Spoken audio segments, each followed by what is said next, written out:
All right, good evening, everyone. I'd like to call this meeting to order. Welcome to the Council Transportation Committee meeting of October 29th, 2024. The meeting started at 6:31 p.m. This is a hybrid meeting allowing public comment both in person and virtually. Instructions for addressing the committee virtually may be found on the posted agenda. So we'll move up to item number 2, which is roll call. The acting Public Works Director will take attendance by roll call. Thank you, Chair. I'll start with Committee Member Matichak. Here. Chair Kamei. Here. And I'm noting that Committee Member Hicks is not present, but we do have a quorum. Great. All right. And I think before we get started, we'll just have a logistical update from our acting Public Works Director. Thank you. So we had a power outage about an hour ago, and I wanted to give 2 updates on the power outage. If we experience another power outage, we found that it takes about 5 to 10 minutes to get everything back operational and running again. So people in the room and then people online, just be aware of that. And then we do have backup power at City Hall, but for whatever reason, if we do need to exit, I just want to call to attention that we'll be exiting. This is the Plaza Conference Room. We'll be exiting out the door, turning right into the little atrium there, heading down the stairs, and then towards the front of City Hall, we exit the front door into the plaza area for a safe area. That's all I have. Wonderful. All right, so we'll move to item number 3, oral communications. This portion of the meeting is reserved for persons wishing to address the committee on any matter not on the agenda. Speakers are allowed to speak on any topic for up to 3 minutes during this section. State law prohibits the committee from acting on non-agenda items. Would any member of the public on the line like to provide comment on non-agenda items? If so, please click the raise hand button in Zoom or approach the lectern. We'll take in-person speakers first if there are any, and staff will display the 3-minute timer on the screen. Do we have any in-person public comment? I am not seeing any, but I do see virtual public comment. So Bruce England. Thank you very much. Bruce England, Wisman Station Drive. Just a couple of quick things. I know this is your last meeting for the year, and then we're going to have somewhat of a new lineup for City Council next year. Things will be sort of changed around them. So I'm going to bring these things up anyway, and likely I'll be repeating them at later dates as well. But there are things I'd like you to at least know about and maybe consider taking some kind of action on. So the first is that the City of Santa Clara is looking at, for Benton Street in Santa Clara, they're looking at speed cushions as one of their speed control measures. It's something they can have in the toolkit. I looked in our NTMP list of solutions, and cushions are not in there. We got speed humps in there, but not the cushions. And like using landscaping and elements like that to help manage traffic. This could be another addition in there so that you have more options when a neighborhood comes with a petition that they want to have some measures taken there, as opposed to just throwing in really steep speed humps or something like that in the environment. And then the other thing is just, we still have areas around schools with speeds that are inappropriate for a school setting, like 35 miles an hour in front of Landell's.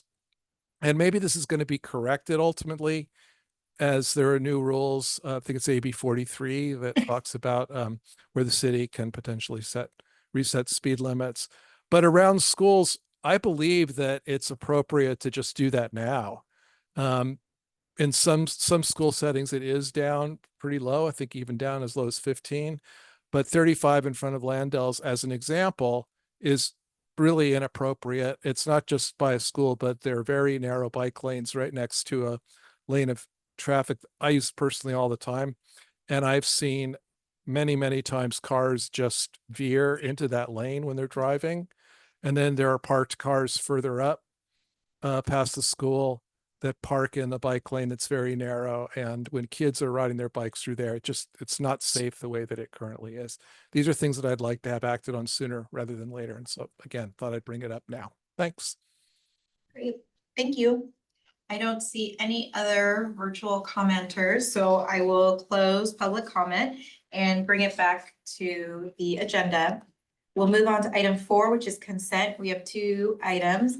Item 4.1 is approve the meeting minutes. Item 4.2 is the 2025 Council Transportation Committee meeting schedule. The consent calendar will be approved by one motion unless any member of the committee would like to remove an item. Would any member of the public joining us virtually or in person like to comment on the consent items? If so, please click the raise hand button in Zoom or approach the lectern. We'll take in-person speakers first if we have them. Each speaker will have 3 minutes. Okay, I don't see any in-person and I don't see any virtual speakers. So I will close public comment and bring it back to the committee for deliberation and action. Are there any corrections or comments on the minutes? Committee Member Matchett. Well, since I won't be here, it's easy for me to support more meetings for the CTC next year. But I feel kind of bad doing that. I'll move the consent calendar. Second. Okay, so we have a motion and a second. All right. I also hope that maybe those are just placeholder meetings and we might not have to have all 6. That's the silver lining I'll have. So can we see raising hands for the motion? All right, that passes unanimously. All right, we'll move on to item 5, which is new business. Item 5.1 is the personal delivery device program update. The staff presentation will be provided by Kristen Hines, Economic Development Strategist, and Sean Lang, Economic Vitality Manager.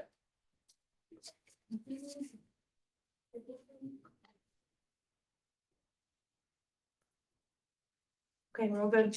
Thank you for the introduction. So I'm Kirsten Hines, Economic Development Strategist. I'm here with John Lang, Economic Vitality Manager, to talk about the personal delivery device pilot program.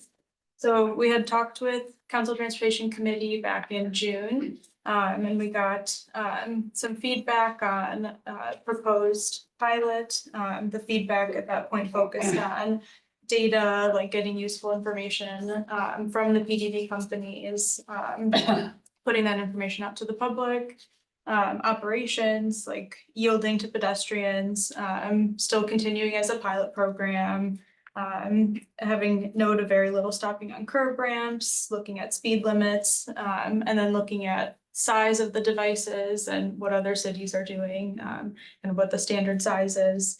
And then in general, how are other cities operating PDD programs? So the presentation tonight will focus more on the changes and what we found since the June meeting. But as just a refresher for the public, so there was a PDD pilot program, personal delivery device pilot program that was created in 2018. That was with the Google BookBot, where they worked with the library, delivering books around the downtown area and around the library. And then in 2020, the program pivoted due to COVID-19, and Starship Technology started operating in Mountain View and working with businesses and doing deliveries around downtown again. So we have a little bit more information on Starship Technology, since this is more similar to some of the companies that are proposing operations in the city. So they operated from 2020 to late 2021 when the program sunsetted or sunset. So the area of operation is within this green area shown on the screen. So surrounding the downtown area, they have worked with 12 businesses. And I think the main contributors were like Ava's Market, 1 Ounce Coffee, Olympus Cafe. They also worked with Doppio Zero, Poke Bar, Rumblefish, St. Stephen's Green, and a few more. And then we were able to get, we did have some data available from their operation. So overall, what we saw from start through June 26th of 2021, they made 19,000 deliveries. They drove 17,000 miles. And then this is from Starship Technology. They estimated that they reduced 5,296 in CO2 emissions, and most of their orders occurred during the daytime, so about 11 a.m. to 7 p.m. And they reported 2 incidents, and they defined those incidents by $200 or more worth of damage. So we're bringing this back, as we said in June, as we have in the council report. We continue to receive interest from companies wanting to operate personal delivery devices in Mountain View. And then the scale of delivery of goods is just continuing to grow. We see it in the city and we see it throughout. This is a trend that we've seen, that deliveries are just continuing, and so we're trying to accommodate businesses and consumers. And so to date, we've worked with both the Downtown Committee and Bicycle Pedestrian Committee, in addition to going to Council Transportation Committee in June. And the feedback was focused on reporting and tracking of incidents and experiences, identifying information on the device for people who to contact, city contacts and contacts at the business or at the PDD company, and then improving tracking metrics and performance measures. So we've set 5 goals for the personal delivery device program, and these are focused on supporting changes in shopping and dining patterns, supporting growing innovation in Mountain View, providing additional opportunities for local businesses to serve their customers, reducing pollution from single occupant vehicles. And then we've added an additional goal since the last meeting, and that's reducing congestion in downtown from on-street parking and double parking. So we see that in various areas of the downtown, DoorDash or delivery vehicles, double parking and kind of blocking up. They wait to accept their deliveries and takes up quite a bit of space in the area. And then in addition to the goals, the personal delivery device program does align with one of our economic vitality strategy action items, which is to identify businesses with synergistic relationships to Mountain View's strongest existing sectors to promote and support new business investment. So as we said, we did speak with several cities who have existing personal delivery device programs. So we spoke with the cities of Concord, Los Angeles, San Ramon, Santa Monica, and West Hollywood. They've all had generally positive experiences with personal delivery devices in their community. LA, Santa Monica, and West Hollywood, they limit the use on sidewalks and crosswalks and just have allow minimal use in travel lanes just to get around and across the sidewalks. And then Concord and San Ramon, they're allowing within designated bike lanes, and they're piloting the use of travel lanes for deliveries in specific areas of the city. So each city is operating in a pilot program right now, so they don't have a fully operating program, but they're each is working with 1 to 2 companies, different companies in their cities. And then most of them are exploring some sort of program expansion.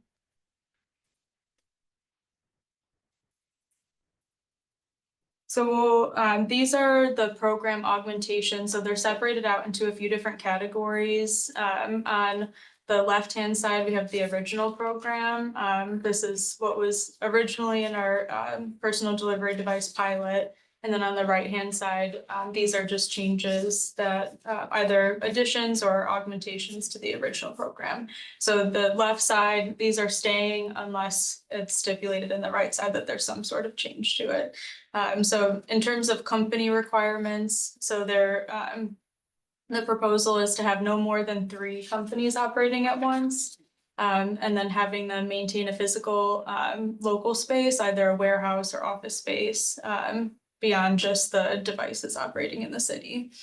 Giving priority to Mountain View companies, and then including 24/7 contact for law enforcement to be able to get a hold of. And then in terms of device operations, so the previous company was a fully autonomous delivery robot. So there's a difference between the fully autonomous, and then there's some that are, I guess partially autonomous. They have someone working behind the scenes to operate the devices. So our proposal, one of the augmentations is to for any fully autonomous delivery robots, maintaining a human handler for a minimum of 6 months. And then evaluating it at that point, seeing if, maybe it's still necessary after the 6-month period. Maybe they're operating well enough within the city. And then additionally, so requiring local contact information to be on the robot. So that's city contact, who should they call if there is an issue, and company contact. And then the devices would be, we're proposing that they'd be allowed on sidewalks and within crosswalks, and then considering the use in bicycle lanes. And we'd work closely with the Transportation Division and Police Department to make sure that if there is use in bicycle lanes, they're following all sort of rules of the road. And then one thing we did add from from the June meeting was that the devices on sidewalks shouldn't exceed 3 feet in width. And this is in line with City Code Section 19.53, operating bicycles, electric bicycles, and transportation devices on sidewalks. And we also reduced the maximum gross weight of devices operating in bicycle lanes. So in June, the proposed weight was 500, and that was after reading through various regulations in different states and different areas. 500 was sort of an average, but we did reduce that because there was some concern around the weight of the devices. So the max weight is 300. And for data requirements, so previously the personal delivery device companies were required to document incidents involving any injury to individual or just any incidents in general. We're maintaining that, and we want to add additional performance measures. So things like miles traveled, estimated emissions reduced from deliveries, a heat map of routes showing where the areas are most visited. And then they should document any public inquiries that they receive, and we'll do the same as well. Staff will do the same. And any incidents involving the public or any malfunctions that are in the public right of way. And then we're proposing we'd hold, quarterly check-ins with the companies to keep in touch and discuss the data that they're providing to us.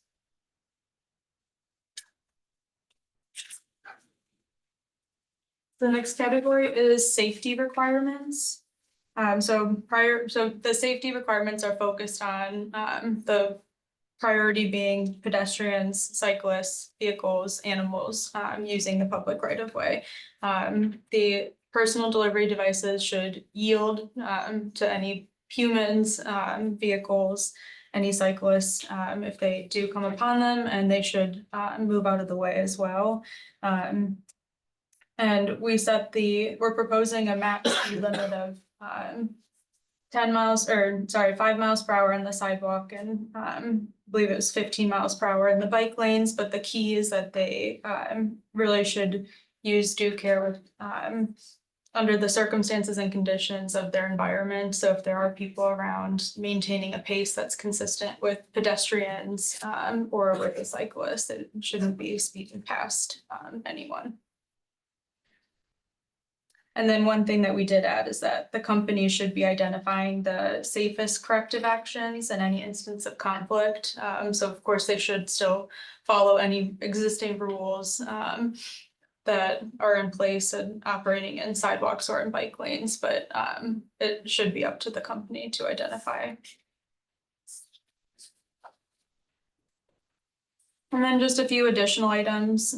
So just making sure that the program, once it's in its final point, that it aligns with any other existing city policies. So like the active transportation plan and Vision Zero, as well as with the California Vehicle Code. And then we'd add compliance measures to the agreement, like revocation of permits if we find that they're non-compliant with any of the existing guidelines. And then companies would have to get a mobile vending permit and enter into an agreement with the city that outlines the pilot guidelines.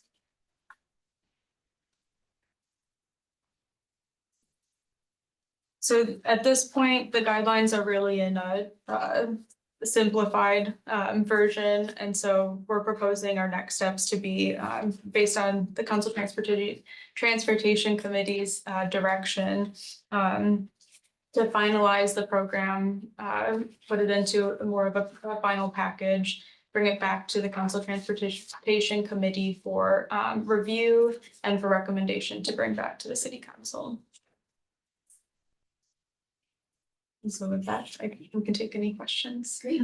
Okay, great, thanks. Do any members of the committee have questions? Okay, Committee Member Hicks.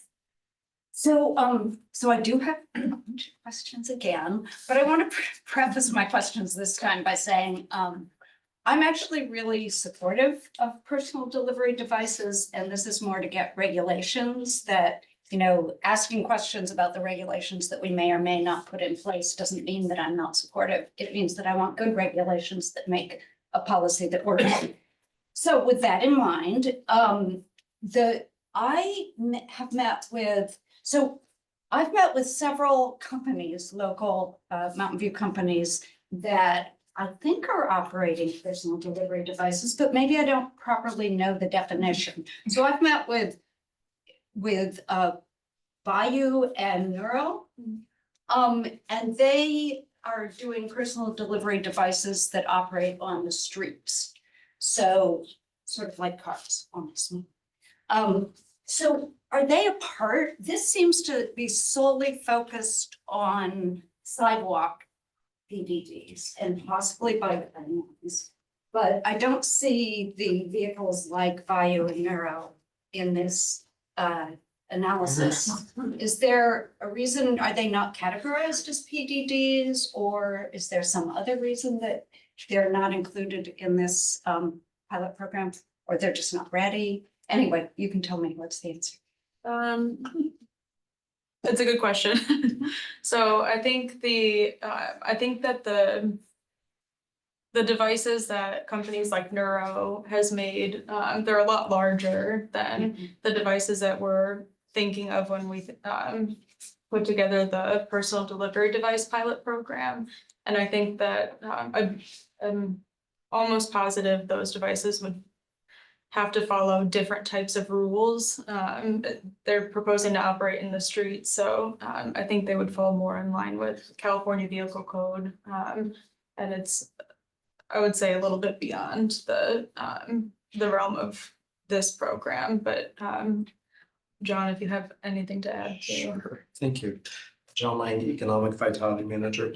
Excellent question. The Neuro device is much bigger form factor. When we talk about personal delivery devices, we're really talking about a small form factor.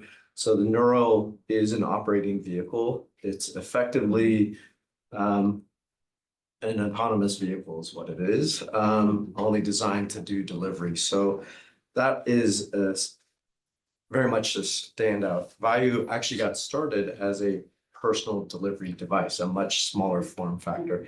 And that is one that we have engaged with and had discussions with, and they do like to operate within the right of way, i.e. the shoulder or in a bike lane, but they operate in a much smaller form factor. So Neuro, I would say, is in a different class because they operate exclusively on roads, and they operate under the vehicle code and the guidance of the vehicle code, where SUR, Bayou, Fortis, few others are really much smaller form factor. The payloads that they can carry are much smaller and are really designed to generally stay either very close to the shoulder or on the sidewalk is the major distinction between a Neuro and most of the other players.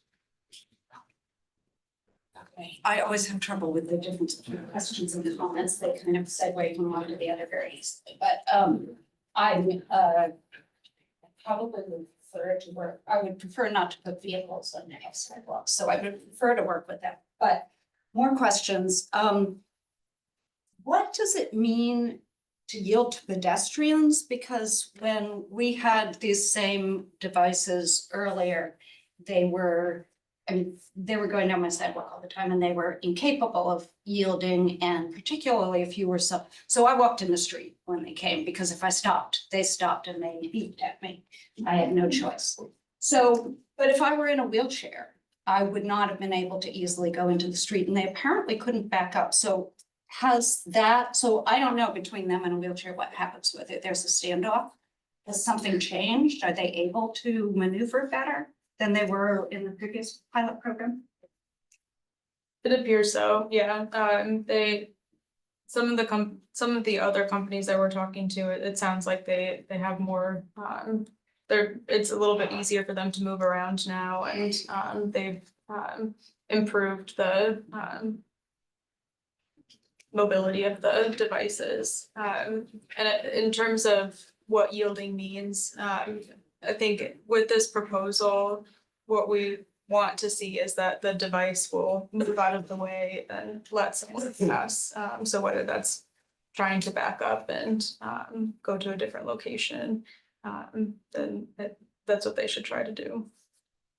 I would just actually supplement Kirsten's answer by saying many of the players in the space right now are operating remotely.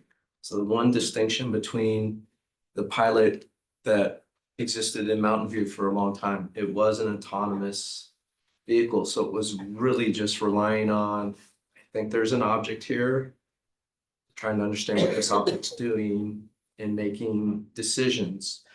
Now you look at vehicles, whether it be Waymo and others that have cameras and other sensor technology, that has evolved quite rapidly. A lot of the PDDs in this space right now have gone away from the fully autonomous, like the Starship, which it's using sensing technology to try and understand, is that a tree? Is that a person? Is that a bike? To someone with a remote control driving it. Starship did have the ability for an operator to take over at some point, but only when it was signaling it didn't know what to do. It was stuck. Most of the operators we've spoken with now actually have remote operations. So it's a physical person driving the vehicle, using cameras as a way to understand, oh, there's a tree there, there's a person there, there's a wheelchair. And they are able to turn as a small form factor, turn very rapidly or back up. Unfortunately, the early lesson learned with Starship, obviously it was very new in the technology.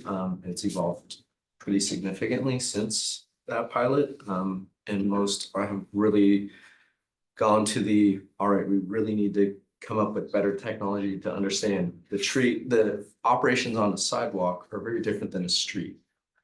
And having the sensing technology in the street, like some of the providers we have in this community, Nuro, Waymo, some of the truck providers, where they use LiDAR cameras and a range of sensors to determine I'm coming up on a traffic signal.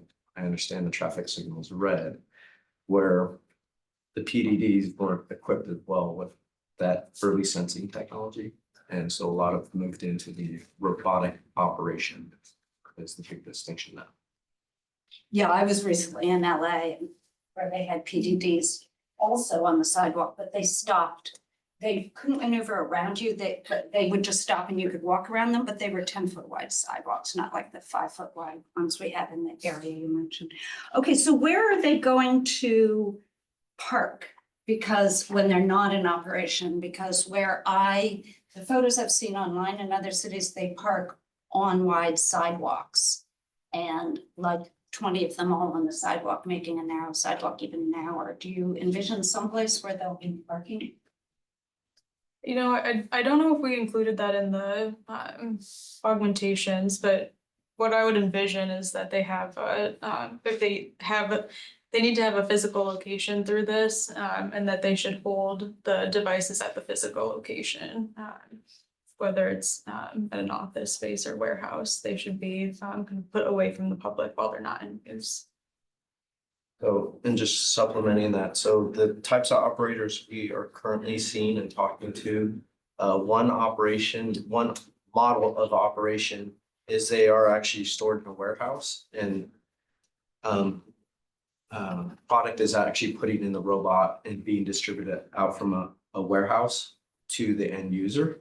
So they are stored in a warehouse, leaving a warehouse, going to the drop off and then coming back. And so there is no storage on sidewalk. The other side of the model, which is something you may have experienced in Southern California, is the operators work with particular businesses, and the businesses that they are an extension of the business. That's another type of business model. And that business model is they basically get stored or stacked while in use, or while they're operating near that business. And then the employees come out, fulfill the orders, and they go off. We can certainly revise language or put in language that if that is the model, that they would need to be brought in non-operational environment or non-operational times, if that is the vendor. This is a space where these devices are operating different models. So we're trying to create a one size fits all when the models are somewhat different. So I think we're trying to achieve some broad guidance, and then where we can individually address these issues. Are you operating with, say, downtown businesses? Well, that's going to require this type of storage solution in non-operational hours versus if you're doing the warehouse model. It's less of an issue. Yeah, it's warehouse, yeah, but if they're, when Avis was using them, they all parked on the sidewalk and there were very few of them, but if there are, you know, we're not in a pilot program and each restaurant has 10 restaurants have 10 of them, that's 100 vehicles all over so that's a concern I have. Have you done out, so I think that the main people who would be concerned would be seniors, disabled people, and the neighborhoods where people live where the sidewalks are narrow. And have you, I know you've talked to like the downtown committee and BPAC, but have you talked to seniors, disabled groups, people in wheelchairs, and neighborhoods that have been impacted? The outreach has been focused on the, at the committee level. Okay, Right so now, I but, hope that, yeah, we can expand that. yeah, I think that there are particular groups. I think that the groups that experience the greatest challenges have not been spoken to. Let's see. And do you have any idea how many from the other cities you're benchmarking, how many you expect to have after the pilot? How many companies operating? How many of the PDDs?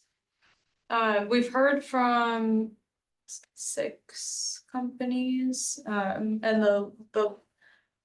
we're proposing to limit the number of companies in operation to 3, 10 devices per company, so it could be 30 at a time. But In after terms the of pilot, it would be devices, more. 30 devices. total. And are you thinking of doing more than just downtown, like you do Blossom Valley or Mount Hill? I don't know the name of that one. That shopping Yeah. center or any number of others. Are you thinking of maybe focusing on some other shopping centers and neighborhoods? Yeah, I think one comment that came from the Council of Transportation Committee was to ask the companies to provide a preferred route. And where they want to operate within the city. So some may propose to just kind of focus on downtown to start, then expand as they get used to the area. But our intention is to allow it citywide with some sort of restrictions on where the operations are happening. In terms of like trail use or don't want to allow it on trail use, or if they propose a route and there are certain streets that are high traffic or there are high numbers of incidents too. If I can just Yeah. supplement one, so when the original pilot got started, this was very nascent technology. And so downtown provided kind of a good testing ground for it. Just given the dynamics, and it could be geofenced to a very isolated geography. And so, obviously lots of lessons learned. clearly, if we could go back in time and maybe rethink how that pilot initially operated, we would love to do that, but we got what we got. So part of retooling it and thinking through the different operational issues is we would like it to be citywide. We have heard interest in having some more B2B delivery. So looking over at North Bay Shore area where companies could actually be sending stuff to other businesses. So it's not a B2C, it's a B2B arrangement. So there is, and we've heard also operating, I guess it would be, I'll say it that way, which would be going northwest that way. We've also heard interest in operating in that area. But downtown was the geography we defined for this very early technology, and that's why it was focused on downtown. So this next pilot, will it be in other places or just in the downtown? We are asking to have it be a citywide pilot. I see. Okay, didn't understand that. Thank you. I think those are my questions. Committee Member Matchuk? Thank you. I was wondering if you could clarify, in the section on safety requirements. In the words that are written here, it talks about going at the pace of people who are walking or cyclists. But when you, like, during the presentation, you said, no more than 5 miles per hour. So is it you go with the pace, but no more than 5 miles an hour? Yeah, and sorry, I did misspeak.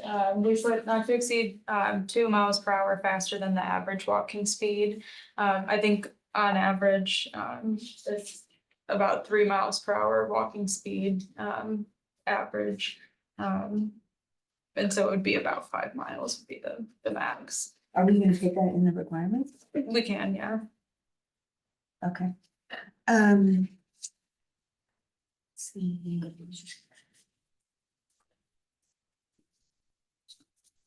Sure, I have more questions than that. So the contact for the city, is which department is that? It is community development department, so there is a Ask MV category for PDDs, which does come to our department in our respective division of the economic development. Okay. So, obviously you guys don't work 24/7, or maybe you do. But if there's an emergency, then they would just follow PD. Right, so, okay. I was curious, again, on the safety requirements, minimize stopping on a curb ramp versus like not stopping at all on a curb ramp. Did you all talk about that and come down on the side of just minimize it? I'm kind of wondering what your thinking was there versus can't stop at all on a curb ramp. Well, there will be some scenarios where they'll need to stop to allow a vehicle to pass, or so there will be scenarios where they'll need to stop at a curb ramp. But we want to minimize the amount of time that's spent on that curb ramp. I know there's been experiences with the last personal delivery device where a PDD stopped for too long and confused people and vehicles. And so we want to minimize the amount of time that it's spent there. Okay. In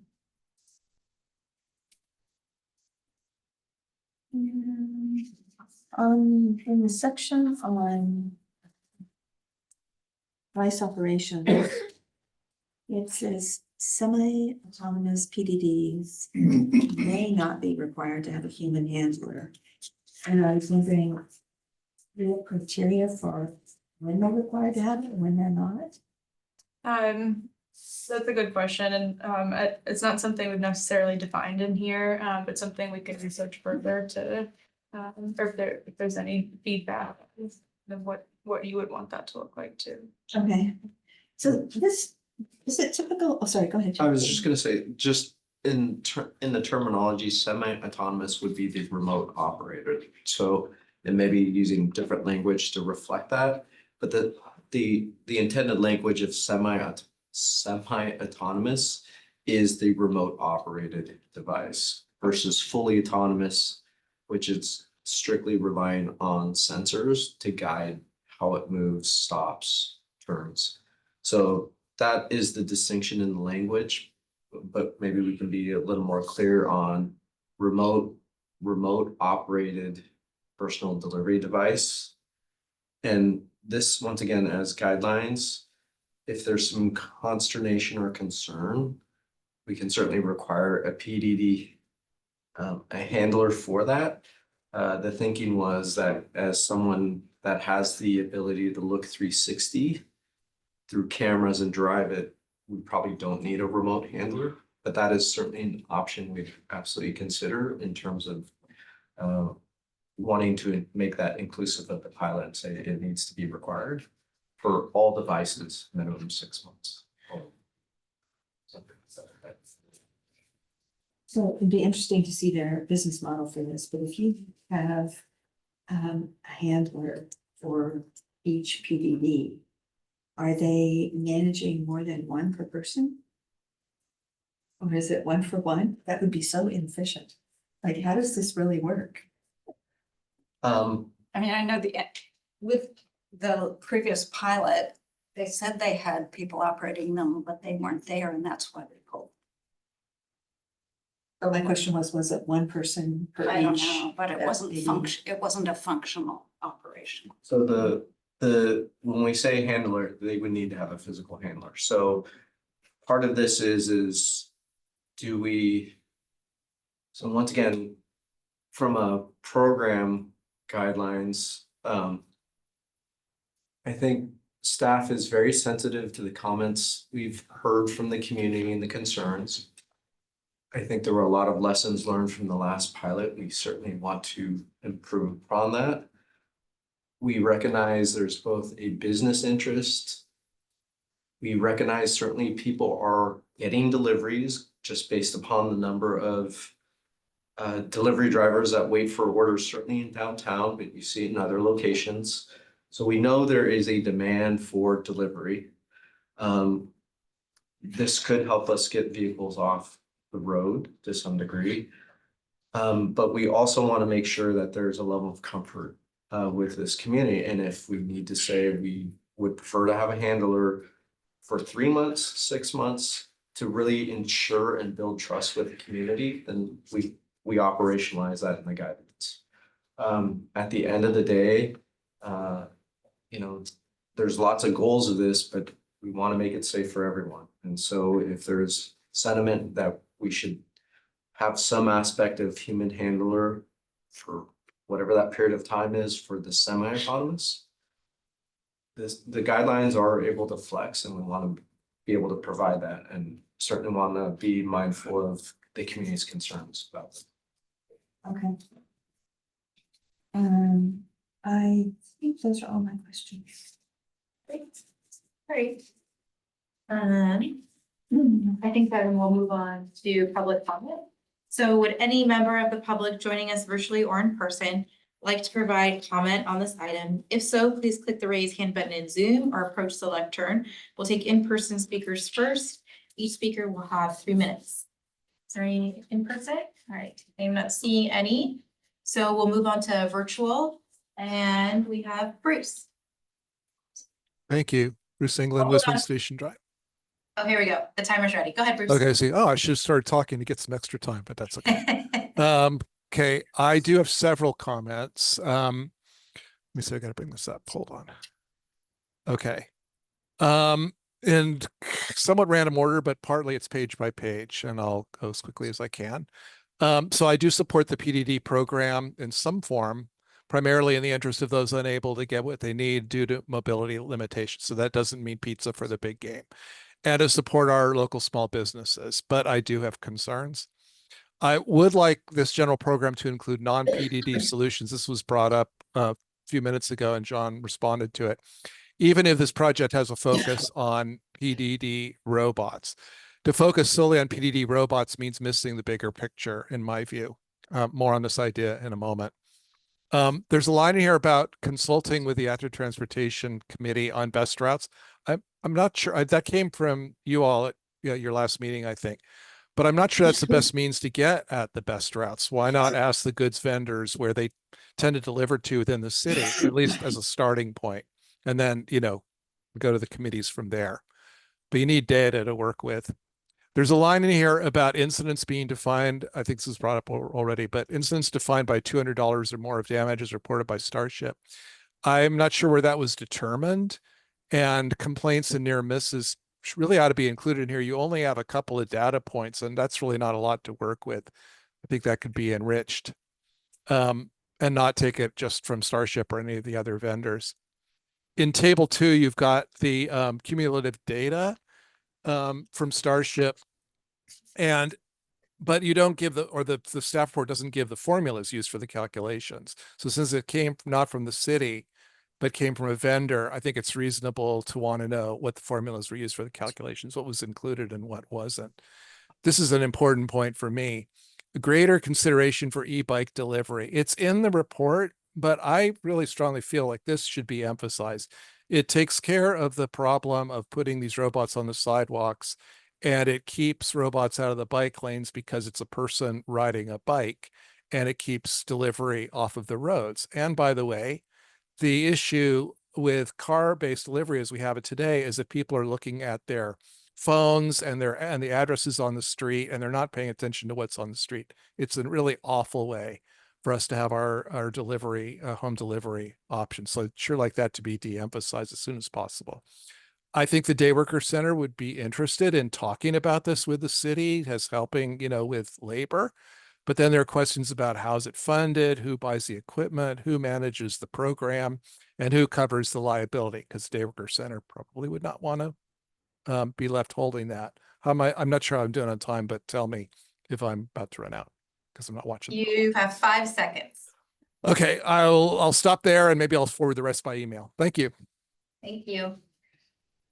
Okay, next is Celia Paymer.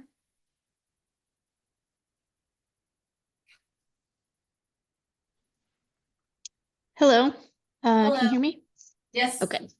All right, so I'm Celia Paymer, resident of Mountain View. I'm kind of on two minds about this program. On the one hand, you say you want to get vehicles off the road, but I don't think that should be achieved by putting them on the sidewalk.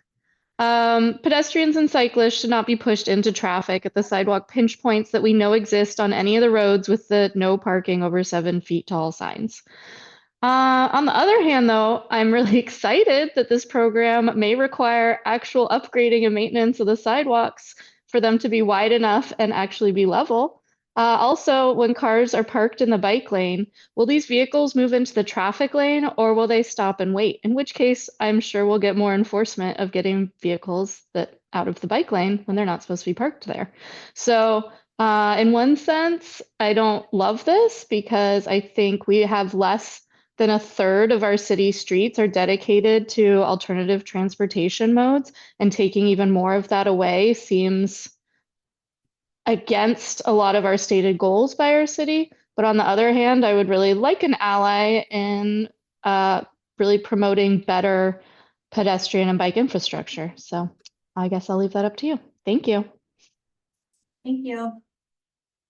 Catherine? Oh, hi, my name is Catherine McGowan. I'm a resident of downtown Mountain View, and I am really against these devices on the sidewalk. They do not really yield. The person must yield to them. I think they're better suited to the roads. Also, the sidewalks, they're not really flat like other people said. In the driveway, they slant, and that's also a problem for walkers, but it makes more of a problem when these devices are there. They're low, at least, a few years ago when they were driving around. It would be very easy to trip over them. Accidents can happen, and the sidewalk is a small portion compared to the street. I think they should just go in the street and leave the sidewalks to people to enjoy without these devices to worry about them. So that's my comment. Thank you. All right. That concludes public comment. So I'll bring the item back for committee comments. So there's no motion that we're needing tonight. I think it's just if there's any other questions or any other comments for staff. Okay, so my comments are, first, I would like to really emphasize working with vehicles that, well, first I'll highlight what one of our public speakers said, that I don't want to get vehicles off the road by moving them onto the sidewalk. I don't think that that's a good plan. And there's only one place for people to walk. And people used to be able to walk in the streets back when they were just horses and few cars. Now we're confined to sidewalks, and I don't want vehicles to encroach en masse onto the sidewalks. I would far prefer to emphasize, and these are local companies, you know, Vayu and Neuro, who are, particularly Vayu seems almost ready to go, who would work in, as you said, the travel lanes. So I encourage you to work with them. And also, as I guess BPAC members and people who comment during BPAC meetings have said, with any sort of bicycle delivery. I would like no parking on sidewalks.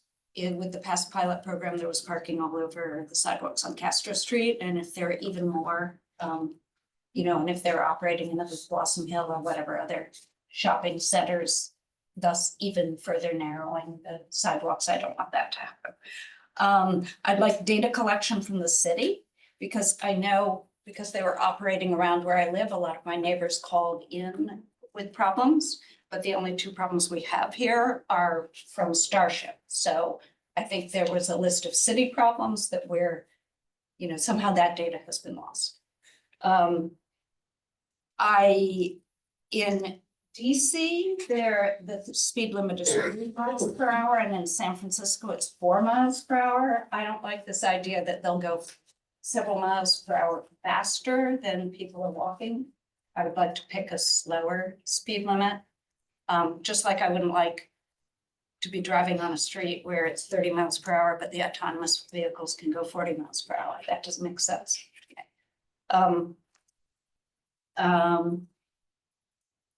In San Francisco, they have the regulations are no operations on high pedestrian areas or sidewalks that are less than 6 feet. That's how they get them to maneuver, because they can't maneuver around people at this point. So that's one thing I would look at.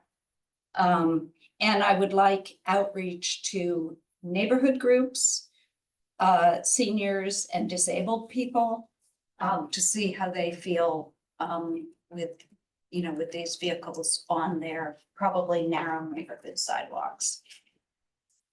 And I'll just emphasize again, there are cities that are not allowing them on narrow sidewalks, they're operating a lot on college campuses and places where the sidewalks are 10 feet or more. Is what I've seen. I mean, I'm sure there are other places as well, but I think that's where they're more suited.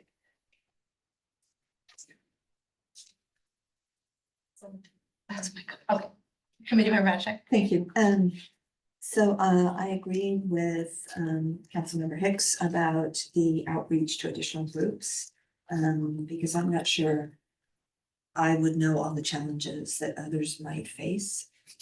And also I agree with no parking on sidewalks. We wouldn't want a ton parking downtown in front of all the different businesses. In terms of the goals, number 3, I struggled a little bit with the word partner. I'm not sure these are partners in the city. I'm not sure I want them positioned as partners of the city. They're basically businesses that are doing business in the city. So I would say they operate within the city. I would try to clarify a little bit more about the handlers, what that really means for those of us who are not experts on PDDs. And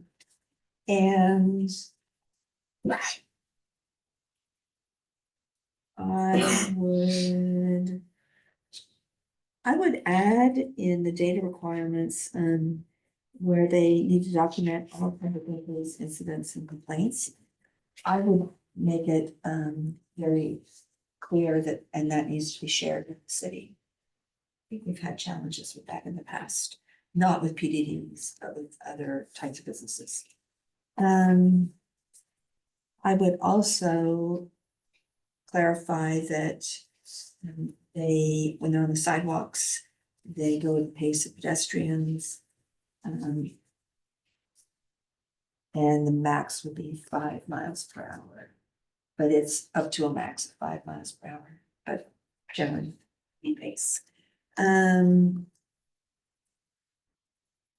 I really like the PDD companies shall identify the safest corrective actions in any instance of conflict. And I was wondering, do we need to be more specific in terms of prioritizing people, pedestrians? I'm sorry, people, bicyclists, animals, just so that they are very clear what we're worried about. And that's it for me. Thanks. And I guess I should add, I am supportive of this program. I think it's important that in a place like Mountain View, the heart of technology, that we embrace new technology and new business models. And this is one of them. But as Councilmember Hicks says, we just want to get it right. Thanks. Great, thank you. So first, I just want to thank staff. I think when this item came forward in June, that we had like a really robust conversation. I think there were lots of questions. And so I really appreciate the time and energy to bring the item back, and what we're seeing today, I think is really reflects a lot of the conversation that we had then, which is why I didn't have any questions. I just have comments to provide tonight. So I appreciate the staff report. I think that something that's come out in both June's discussion and today's discussion are lessons learned. Yet I didn't see that reflected necessarily in the staff memo. And I think because this is a pilot 2.0 program, I think that it might be helpful to call out the lessons learned, because I think one of the things that has continually come up from the public was the data issue, but we don't have the data because it was not provided. Therefore, we don't have anything to share. So I think that that is really important for people to know. And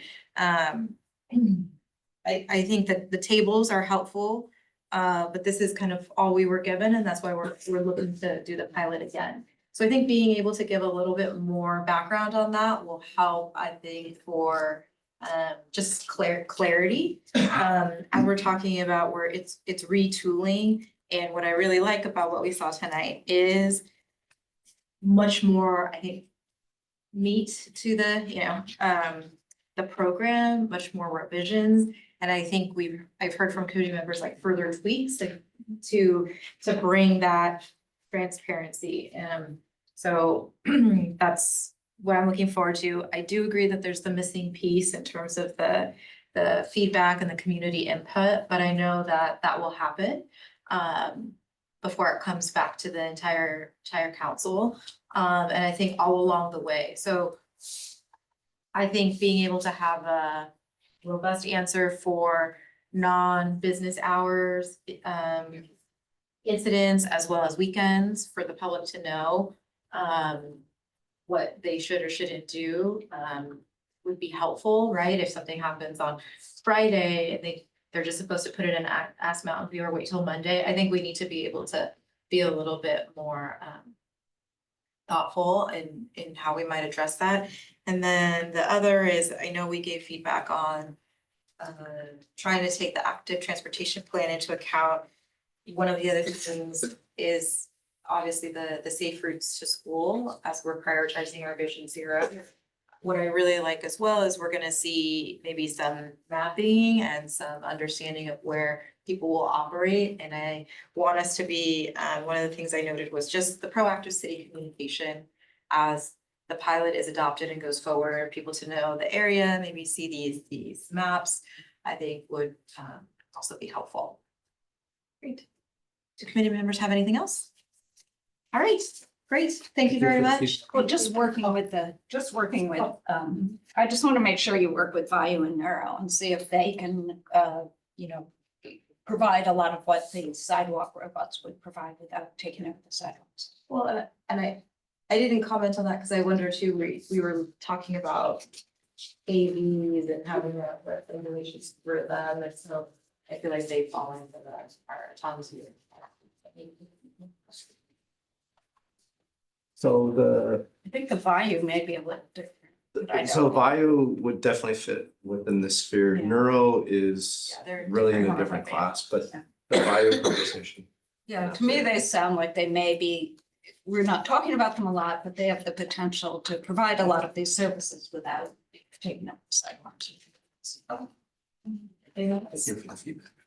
All right, thank you very much. Thank you. We'll move on to item 5.2, our neighborhood traffic management program. The staff presentation will be provided by Darwin Delang, senior traffic engineer, and we'll just have a quick changeover.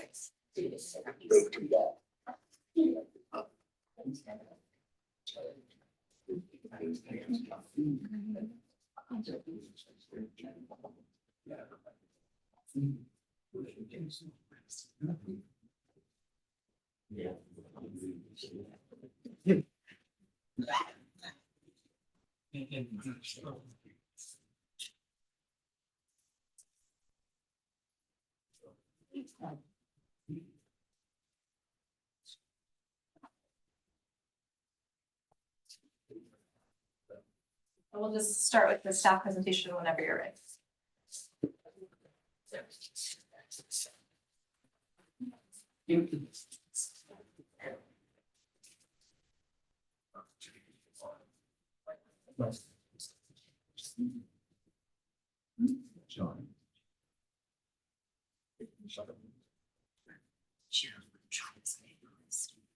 Stuff.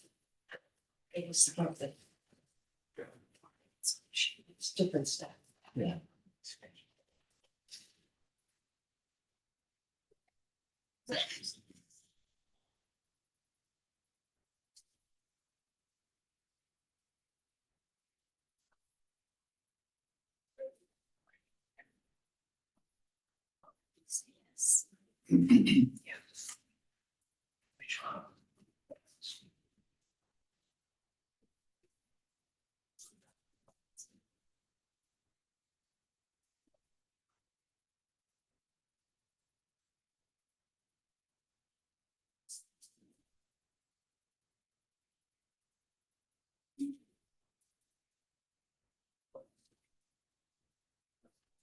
All right.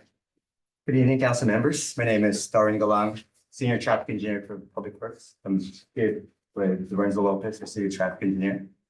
I'm here to present the proposed improvements on Wasatch Drive following the Neighborhood Traffic Management Program, or NTMP.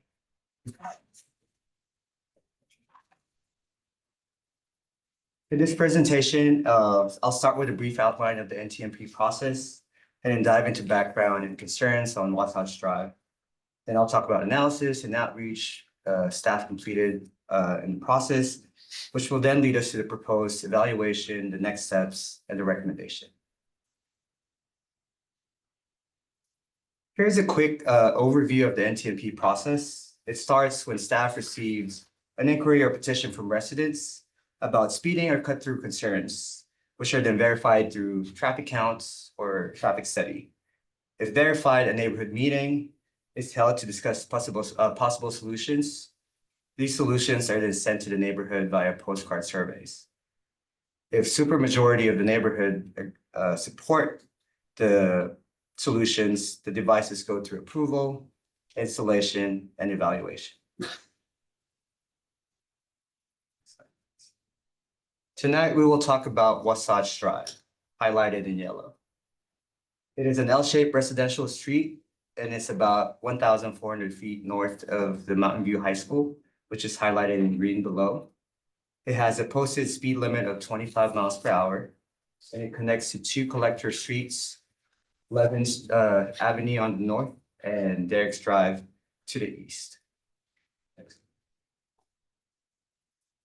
In January 2023, the city received multiple complaints from residents of Wasatch Drive regarding vehicle speeding on their street and using it as a cut-through, mainly to bypass the queuing leading up to the all-way stop sign at Derrick's and Levin. during school travel times. Staff conducted vehicle speed and cut-through studies in September of 2023 to verify the complaints received. The count showed that both speeding and cut-through criteria were met.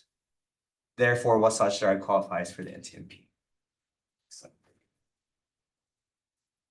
After the concerns were verified through traffic counts, staff held the first NTMP neighborhood meeting on February 8, 2024. During this meeting, staff presented several traffic calming devices for discussion and consideration. Staff recommended the installation of speed bumps or electronic speed feedback signs, or a combination of these devices. Because the neighborhood had been working with the police department and Mountain View High School to address the concerns, they requested a different solution. Nearly all the attendees were in agreement that their preferred solution was to close their street at Derrick's Drive. After some discussion, and since this is the first time the city is exploring to close the street through the NTMP process, staff identified that another neighborhood meeting is needed for further evaluations. After the first meeting, staff reviewed different alternatives. Staff also met with fire department, ecology and solid waste section from the Public Works Department to make sure we address any concerns they may have for closing Wasatch Drive or any street for that matter. In summary, city staff and ecology do not oppose the street closure as long as its treatment allows street access for vehicles and equipment, for their vehicles and equipment. The second NTMP neighborhood meeting was held on May 9, 2024. During this meeting, staff presented two alternatives for discussion and consideration. Alternative 1 proposed to close Wasatch Drive at Derrick's Drive. Alternative 2 proposed to close Wasatch Drive at Levin Avenue. All the residents in attendance came to a consensus to close Wasatch Drive at Derrick's Drive. In the next slide, I will share with you a concept of this alternative. Here you can see alternative 1 proposing to close Wasatch Drive at Derrick's Drive with the use of rubber curbs, delineator posts, and signage. Just a reminder, this is a concept only. To the right is a sample of rubber curb and delineator setup installation. This alternative proposes something similar, but not exactly the same. What's not shown here and what will be finalized during the design are details of rubber curb spacing, the types of knockdown delineators that we will be installing in between to make sure emergency and trash vehicles or equipment will have access to the street. The plan is knockdown delineators will be installed within the street closure to ensure emergency and trash vehicle access is there when needed. After the neighborhood meetings, the next step is postcard survey. In June 2024, postcard surveys were sent out to all residents of Wasatch Drive. The returned postcard showed an overwhelming 88% approval of closing Wasatch Drive at Derrick's Drive. After receiving support for the closure, staff performed additional field observations to assess traffic patterns at Derrick's and Levin intersection. The goal was to observe and collect data of school traffic patterns from late August to mid-September of this year. Staff observed that peak occurred between 8 a.m. and 8:30 a.m. The field observations revealed that the queue varied with a maximum of 11 cars on Levin Avenue as you approach the Levin and Derrick's intersection.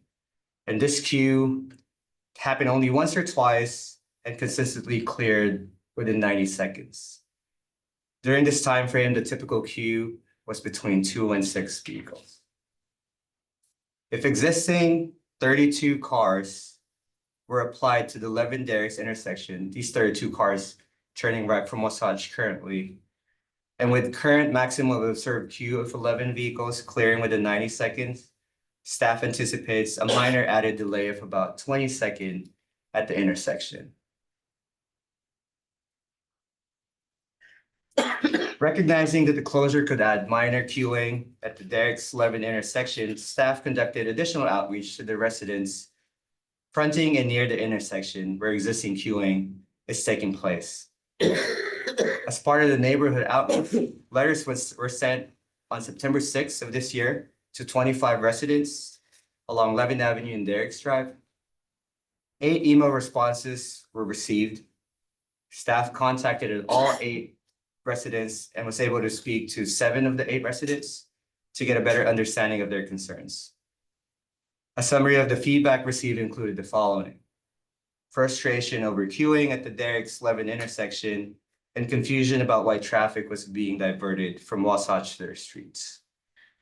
Questioning the fairness of using their residential street to resolve traffic issues on Wasatch Drive. Concerns about speeding caused by lack of sufficient stops and traffic calming measures along Derrick's Drive, Levin Avenue.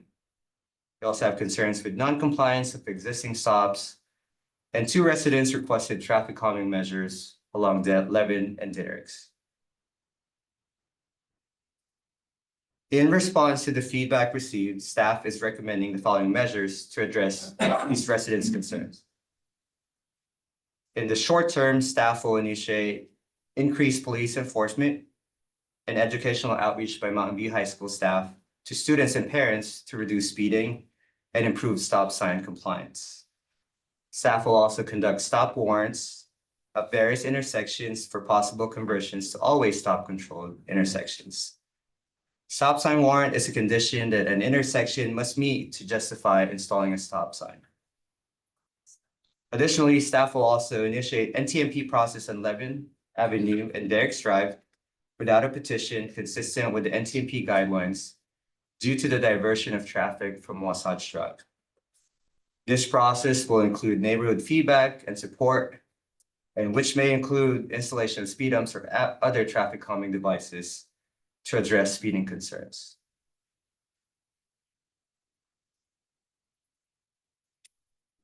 For the NTMP guidelines, once the proposal has been approved, staff will arrange to install demonstration traffic calming devices with a 1-year evaluation period.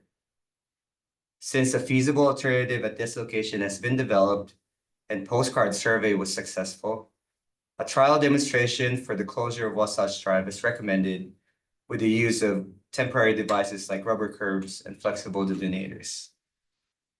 In addition, to balance the requests for the closure and feedback received from residents of Levin Avenue and Derrick's Drive, the evaluation period is recommended for 6 months instead of a full year. This allows sufficient time for staff to evaluate the project and reduces the typical trial period to identify how the measures are received by the community. Evaluation of the project will follow NTMP guidelines and include staff analyzing any significant changes or safety concerns caused by the closure.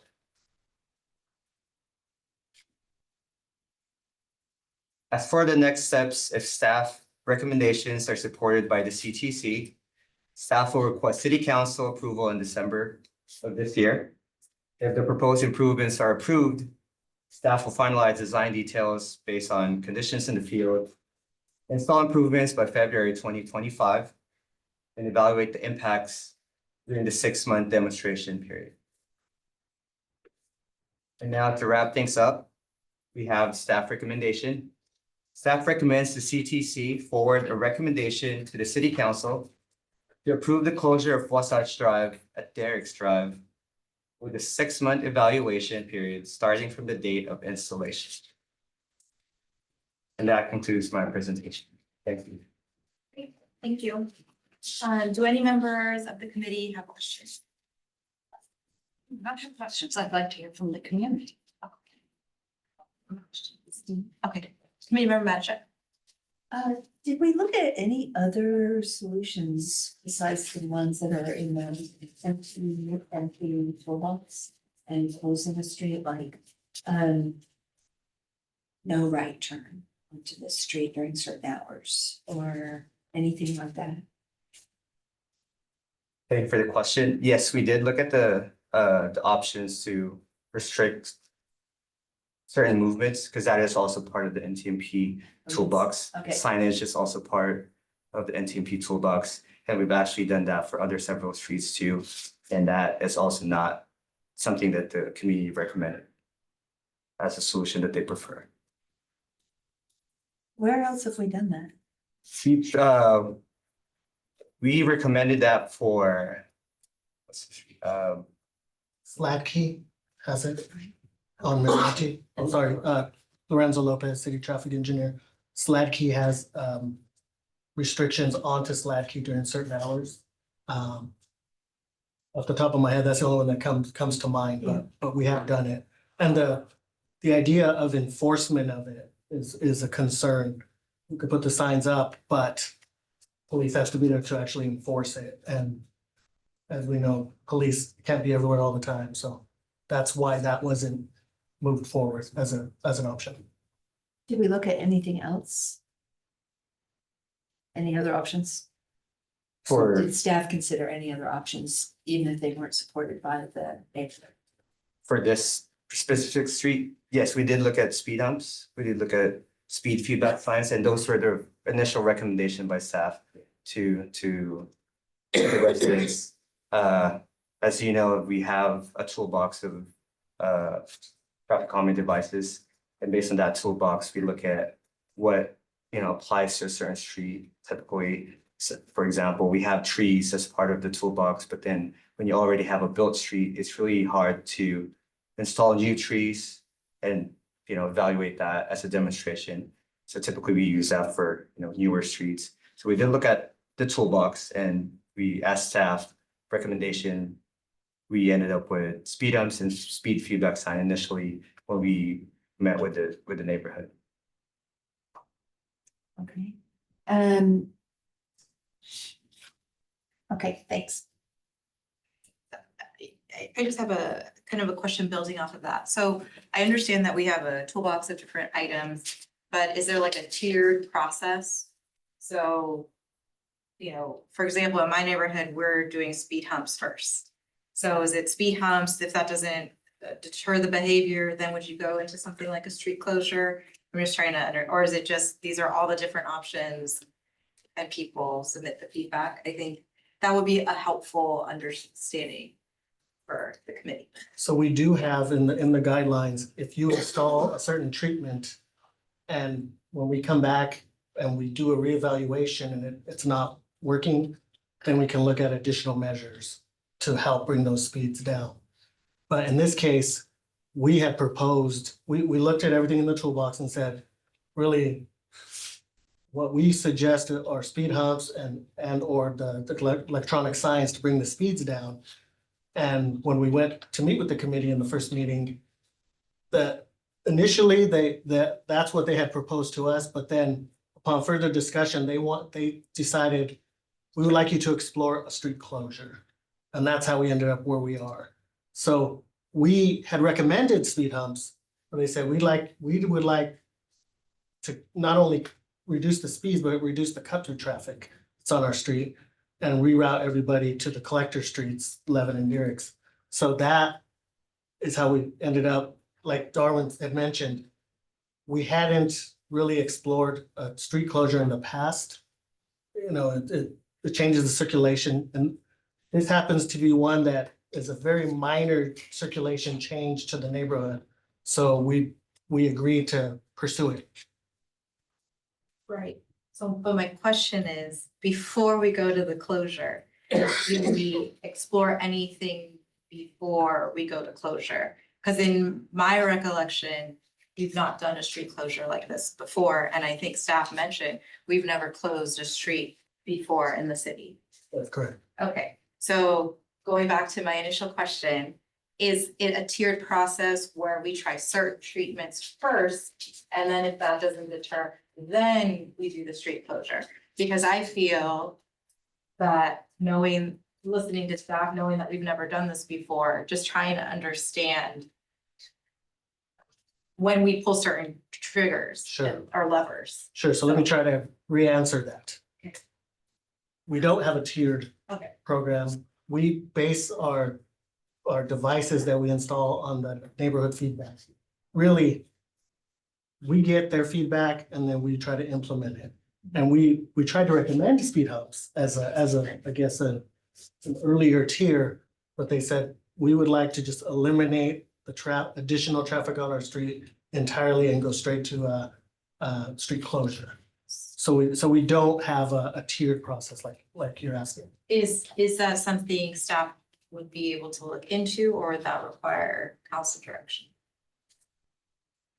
Most likely, it would require council direction because it's not built into the guidelines. So we would have to revise the guidelines to add that additional tiering system. I think, okay. Just wanting to understand. Thank you. Sure. Okay. All right. So it's a follow-up question on Sure. that, but closing the street is also not part of the NTP, right? It is. It is part It of is. it. Yeah, it's part of the toolbox. Okay. So there's just a list of items and you can, I think, choose what you want. So. If I can add, speaking to your tiered approach, so we really try to implement measures that are proven solutions. And we've really been successful with the ones, and we haven't had a need to do a tiered approach. It wasn't like, let's try this a little bit, and then let's explore other things if those don't work. We've really been successful with like the speed humps, for example. This is why we recommended it right out of the gate. We don't look at it an approach as, let's try this and see if it can help. We've proven measures that we know work, and we go to the community with that right out of the kind of initial recommendation. This was different, and we were truly trying to find a solution that could address the community's concerns, but also tune it down a little bit so that way it's something that we could pilot, and that's how we got here. I have more questions, but I'll wait. Okay, great. Any other committee questions? Okay, so would any member of the public joining us virtually or in person like to provide comment on this item? If so, please click the raise hand button in Zoom, or you can approach the lectern. So I believe there's a sign-in sheet if you're going to speak, so please feel free to sign in. And we'll take in-person first, so you need to approach the lectern, and you see the green there, you need to speak up so that those virtually can hear. So whomever would like to go first? Okay. And then once one person is done speaking, the next person can come so that we can make sure we get through the item. Thank you. My name is Cheryl Walter Skirchin. I live on Wasatch Drive. The main reasons that we did not want speed humps and we did not want the speed alert signs, we've seen them unsuccessful on Diericks. The children race down the street to see how high they can get up on those numbers.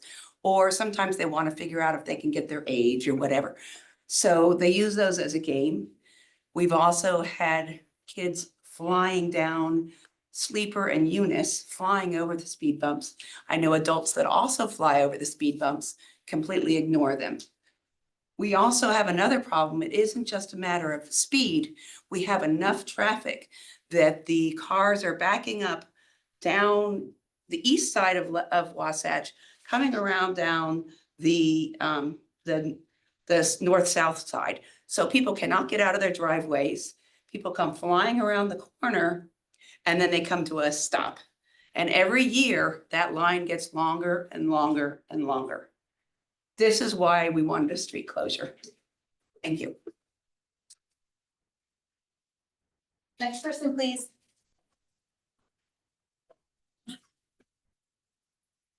My name is Giri. We'll just and- read special time.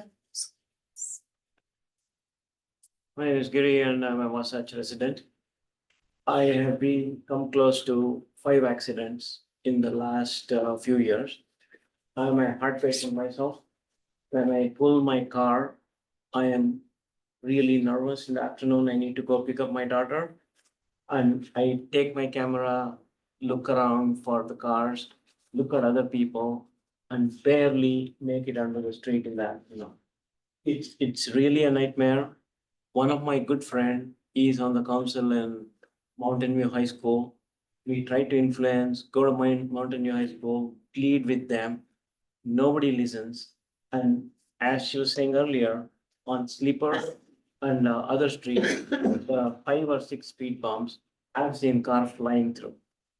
And this is just gone so out of control. And my neighbor cannot see, and he's crossing the street. he is really, really nervous, and we are making lifestyle changes where we don't want to come out between 3 and 4 o'clock. This is just really insane. And I don't know what Mountain View High School is teaching their kids, or if every high school is like this. We want to make sure just that our voice is heard. Repeatedly, it's been tried for many years. Please consider this. Yes.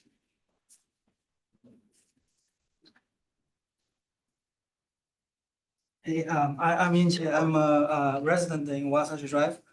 So I am not a fan of the speed hump is because the uniqueness of this street is an L shape, and it's also a connected to Levin and the Direct Drive, where I've seen like patterns of the students like, especially like after school 3 and 4, like this is where like the scariest part, like it turned into a racetrack, which means like people are driving like with craziness like across like the L shape, and then they race towards like the exits towards the 11th Street, and then they I've seen like instances where they try to race against each other and then meet at the joint. So I don't believe that with this, like what people are trying to do, like a risk themselves, so that people will respect like speed humps. Like I also have seen like the people are flying over those speed humps on other streets. So and also it's a season like it has the high school has people come and go like every few years people get their new license, and then this is like it's not the like adults that repeatedly driving in a certain area where like a speed hump will help them understand this, but they will go through this period adolescence, and then they will get excited about driving, and then when they see this situation where there's a racetrack, they will go and do that, and then if there's speed hump, it will add more fun to them. And then we have plenty of kids and the pets on the street as well. So like I just want to emphasize, Giri said like between 3 and 4, this is where like it is a racetrack and it's really messy. We are not like my family and me personally, like we will not feel safe to be out there. It's Stu Giusti. During the afternoon, it is a racetrack, and you've been hearing that, cars typically, you hear them squealing around the corner. I live in the middle of the long part of Wasatch. And as they come by the front of my house, they're probably doing 50, 60, something like that. Because everybody's trying to get in front of the line of all the people that they pulled off, trying to get around on Jerrick's. So in order to do that, you got to speed, right? And they come down and they slam on the brakes and screech to a halt at that corner. But going back to the question of signs or speed bumps, the speed signs would be a good reason for them to go, how fast can I get to a high score and then get to 0 by the stop sign? My other question too is on the 6-month evaluation period, if it does happen, from February to August. So a bunch of that is during the summer months where there is no traffic. So it's not going to really have that much of an impact. So it'd be nice to have that at least, start going into somewhat of the next school year, call it 8 months or 9 months. So it's not, just in a period where there's nobody using that, using the street outside of residence. Thanks. Thank you. Yeah, my name is James Barrett. I live at 2732 Wasatch, which is right at the bend. My family was the original homeowner on Wasatch. So I've watched the Wasatch Speedway my entire life. And the fact of the matter is, the committee that looked over this, they were pretty thorough with the understanding of what the people on the street live. I didn't speak at those, I attended those.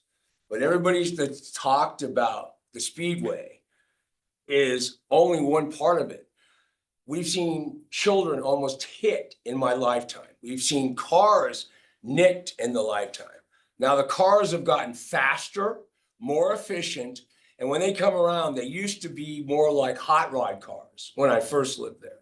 But now the cars that are coming around are high performance BMWs, Audis, Porsches, and they are trying to race the other cars that are going up Durex to Levin. So they're actually cutting through Wasatch to make that cut to get in front of their friends that are racing up Durex.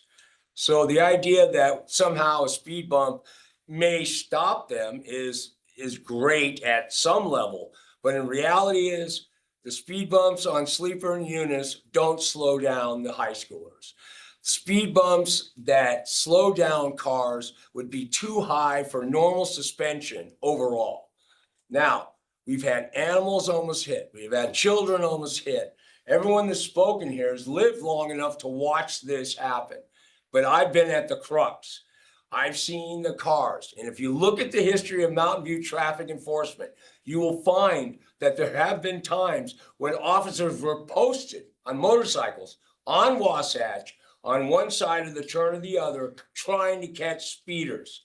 That has stopped for almost 20 years. I have not seen a motorcycle police officer. But the fact of the matter is, this problem has gone back 50 years. And it's very exciting to have people finally start looking at it as a danger to the community. Everybody that's sitting here has had children. I know he has young children. And it's shocking that we would be questioning the result of what stopping this kind of racetrack on Wasatch, and how every family here would be feeling safe as they back out of their driveway, as they drive down Wasatch, hoping that the next BMW doesn't tailgate them into the stop sign. Thank you.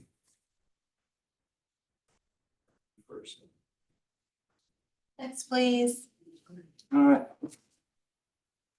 Well, thank you very much, council members, for allowing me to speak today. My name's Charles DeVogelaar. I've been a member, living on Wasatch Drive since 1986. As you've heard before, Wasatch Drive is frequently used as a shortcut.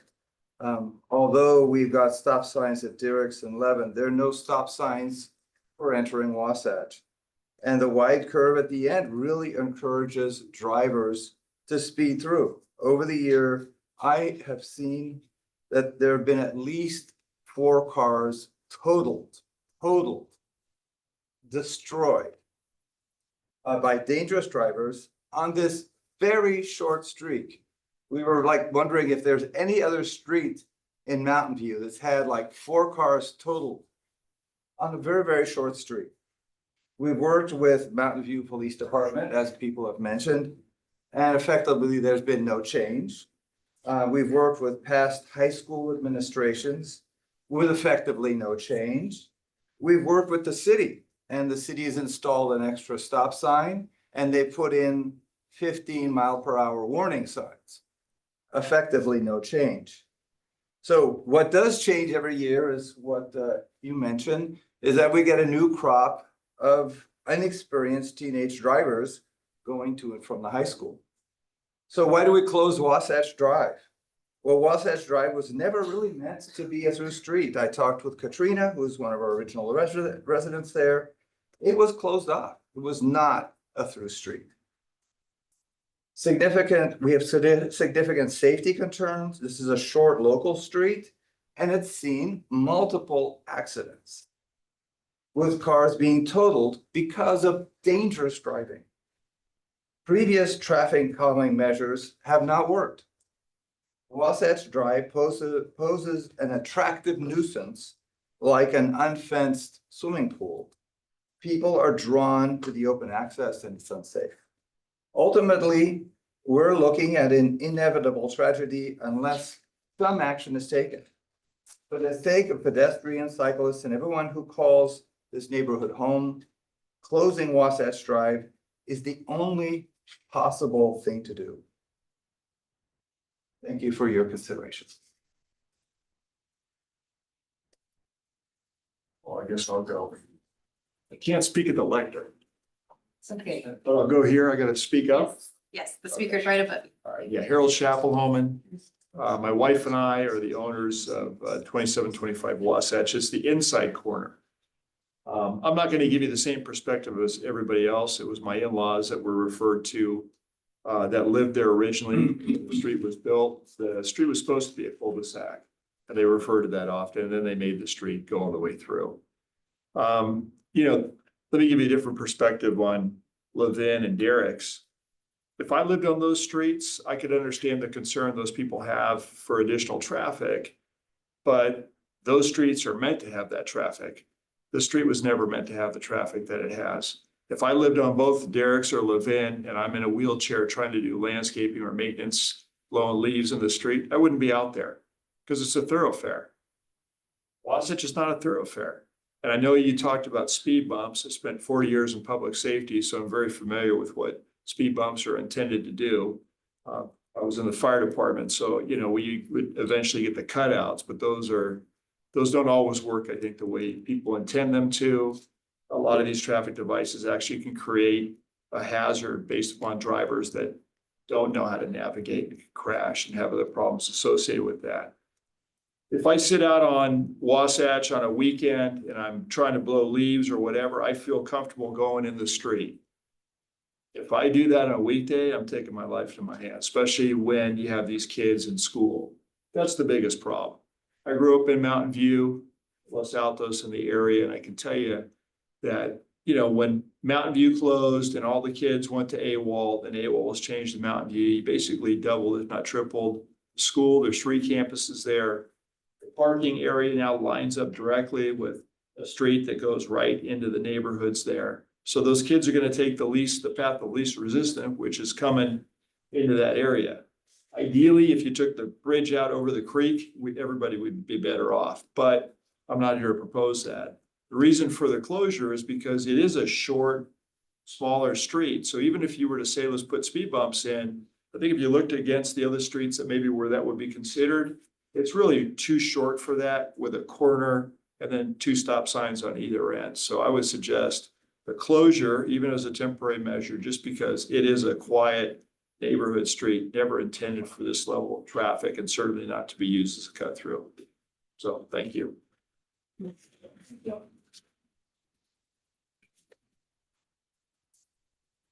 I have some props to show.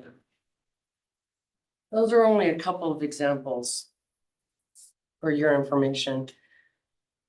Thank you also for allowing us all to speak. My name is Cynthia Haynes. I've lived on Wasatch for about 40 years. And my family and I love our neighborhood and our neighbors, but this is a long-standing issue.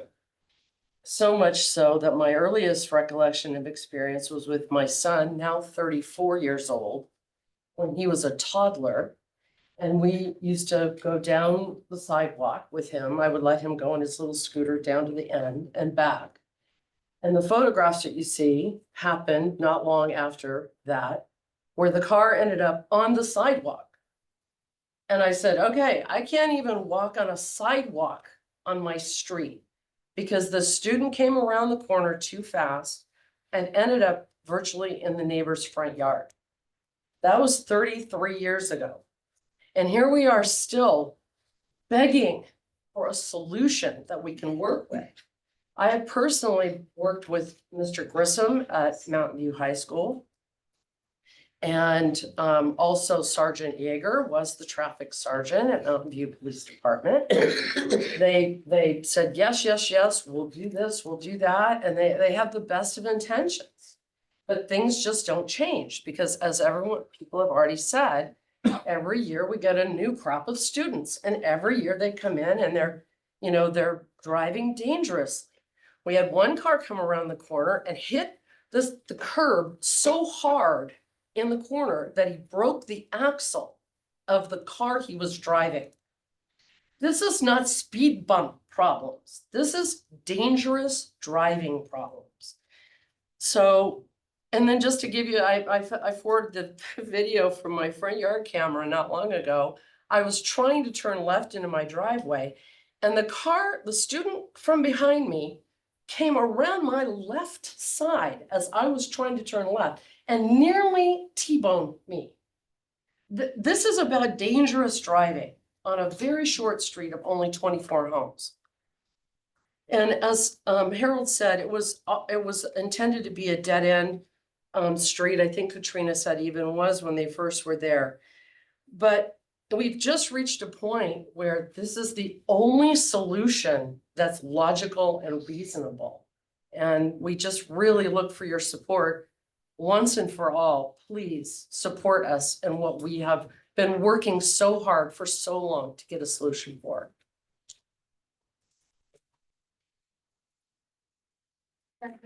Any other speakers?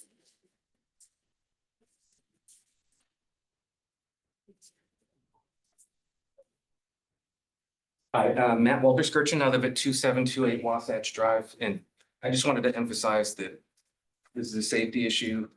Right now, it's not safe, and we've exhausted all the other options. Yeah. Any other speakers in? No, okay. I'm gonna move on to virtual then. Okay, so we have some virtual hands. Celia Paymer. Hi, thank you. I'm Celia Paymer. I'm a resident of the Varsity Park neighborhood. Some of you might know I actually work at Los Altos High School and I bike to work there. I bike every day. And so when we have trainings at the district office, which is next to Mountain View High School, I also bike there. So I have experience biking in the neighborhood during the school start times. And then I often jog on Sleeper at times that are the end of school when I can. And so I fully support the closure. If anything, I'm jealous we didn't get the same city response to our neighbor's NTSB request. But I hope this is the first of many street closures to slow cars and encourage alternative transportation. My only concern is that currently Dierix is the official safe route to school. If you look at the map, the descriptions of cars racing are apt and accurate. I've seen the behavior as far away as Sleeper as well. So what I ask is that either CTC or the council direct city staff to research a traffic safety plan for the entirety of the Waverly Park neighborhood. All of the North Mountain View students who bike to high school pretty much use the Stevens Creek Trail. And that route is going to be impacted by this closure. I don't mean that to say it shouldn't happen. I mean that we need to take a bigger picture and consider things like a four-way stop sign at Katrina and Levine so that bikes can turn left from Katrina if they're no longer using Dierix. So there needs to be a safe route to school still from the Stevens Creek Trail and from Martin, as most of the Cuesta Park neighborhood goes through there. So I hope this does go through, and I hope that this is the start of a bigger plan for traffic safety in that region. Thank you. Great, thank you. Bruce England.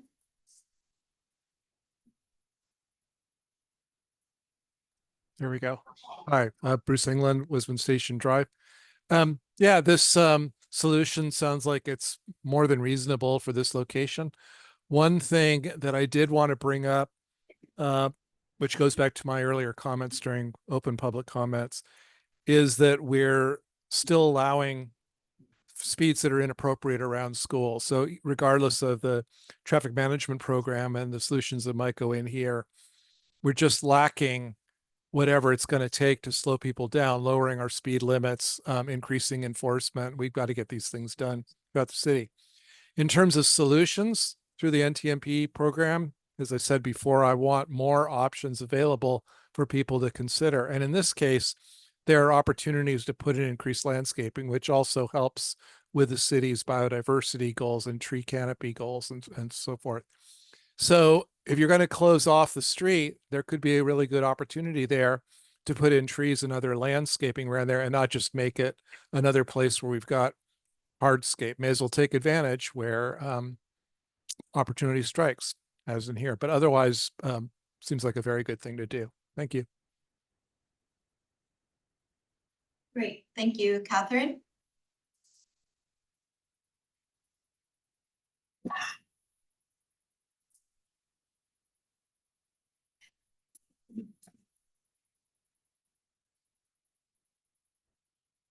Did you get the request, Catherine?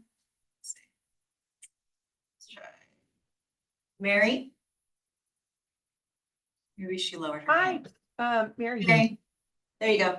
Hi, thank you. I bike this every once in a while. On the way down to like Alta Vista High School, where I've been working on some volunteer projects lately, and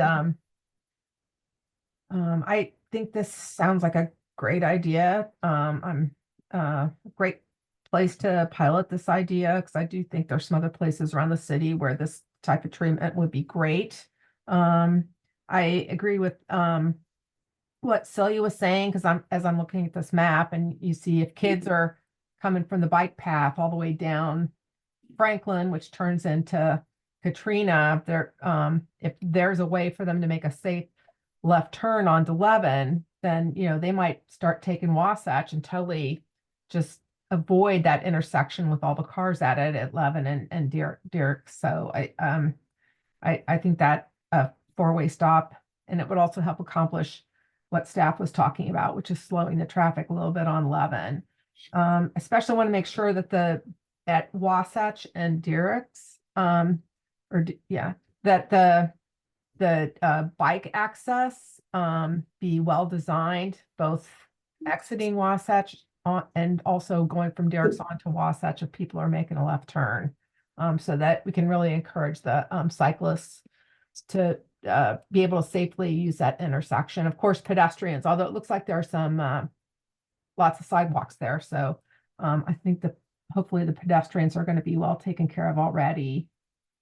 And finally, I'd like to echo what Bruce said, in that if and when this becomes a permanent treatment, that possibly a tree or something could be added as part of the space, part of the closure there at Wasatch and Derrick's, if we can add some green there. Thank you.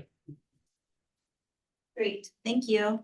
All right, that concludes our public comment. I don't see any more hands raised, and I don't see any more audience members wishing to speak. So I'll bring the item back to the committee for comments and actions. So this would need a motion. Should we like to go in that direction? So just wanted to clarify that, and would anybody ever like to begin? Okay. So I'm basically supportive of the staff recommendation and the closure. I've lived in other places that have, if not the exact same problems, similar problems, and with closures and overall throughout the it does affect surrounding streets, but then it's an impetus for, I think, as some of our public comment has said, wider traffic safety plan and wider, bigger traffic calming in other areas as well, which it sounds like there needs to be, but this sounds like a good first step. I don't know why, if it was originally planned as a cul-de-sac, why it can't eventually, I mean, the pilot I'm supportive of, but why it eventually can't become a cul-de-sac again. I'm not sure why if it was originally designed that way, why it needs to have emergency access from both ends, but maybe someone else knows. The pilot can, I still support them going forward, and those other things can be explored in the future. I do agree that bike access, how bikes go through during the closure is something that I'm interested in. And it ought to say my children are no longer high school students there, but they used to be, and they bike to school. And they also, I think it's not just neighbors, it's also well, as you said, the kids biking and walking. And it seems like hopefully we can work with and they did not take the trail. They went through the neighborhoods. And hopefully we can work with the school. I honestly, and this is a little off agenda comment, I don't know why there's so many people even driving there at this point. There's more students, and I would like to see a larger percentage of them biking, because we live pretty far. My family lives pretty far away from Mountain View High School. My kids made it fine on bikes, and I think more people go. But anyway, for now, I support the closure. I support the staff recommendation. Thank you. Yeah, I was wondering if you could, I think you mentioned it during the presentation that there would be bike access, but could you describe what that would look like? Or do we know yet? Those will be finalized during the design, but we envision it as we've shown you earlier as a concept. You see rubber curbs and delineators, but we have some space between those. And those can be openings for bike access and also for vehicle access for fire and ecology. Okay. So I appreciate y'all coming out tonight and sharing your thoughts with us. It was incredibly helpful for me. I didn't know the history. I was gonna ask that, so I appreciate the history and the reasons why this is occurring. And that very interesting. I came into this thinking, wow, closing a street is a pretty major step. But having heard more about it, I understand it, and I'm supportive of it. I do appreciate the comment about we should make sure that we're catching the school season when we're analyzing the impact of this. So we're not catching the summer, because that would be important to see it in for a long period of time when it's most active. And I think we do need to keep our eye on the surrounding area to see what else needs to be done, or the potential impact of this, and address any issues. Frankly, I feel like I've kind of gotten to the point where it's so uncomfortable to drive because so many people are bad drivers that it's really bad. You stop at a light or stop sign and you think, I hope the person in back of me is gonna stop. Because I'm not sure they're going to. People speeding, people just ignoring the rules of the road just kind of blows me away. Yeah, I thought that in the ancient times when I learned how to drive, that was not how you were taught to drive. I don't know what has happened. So I can appreciate the concern. So I am supportive of doing this. Great, thank you. Okay, so I have a couple different comments.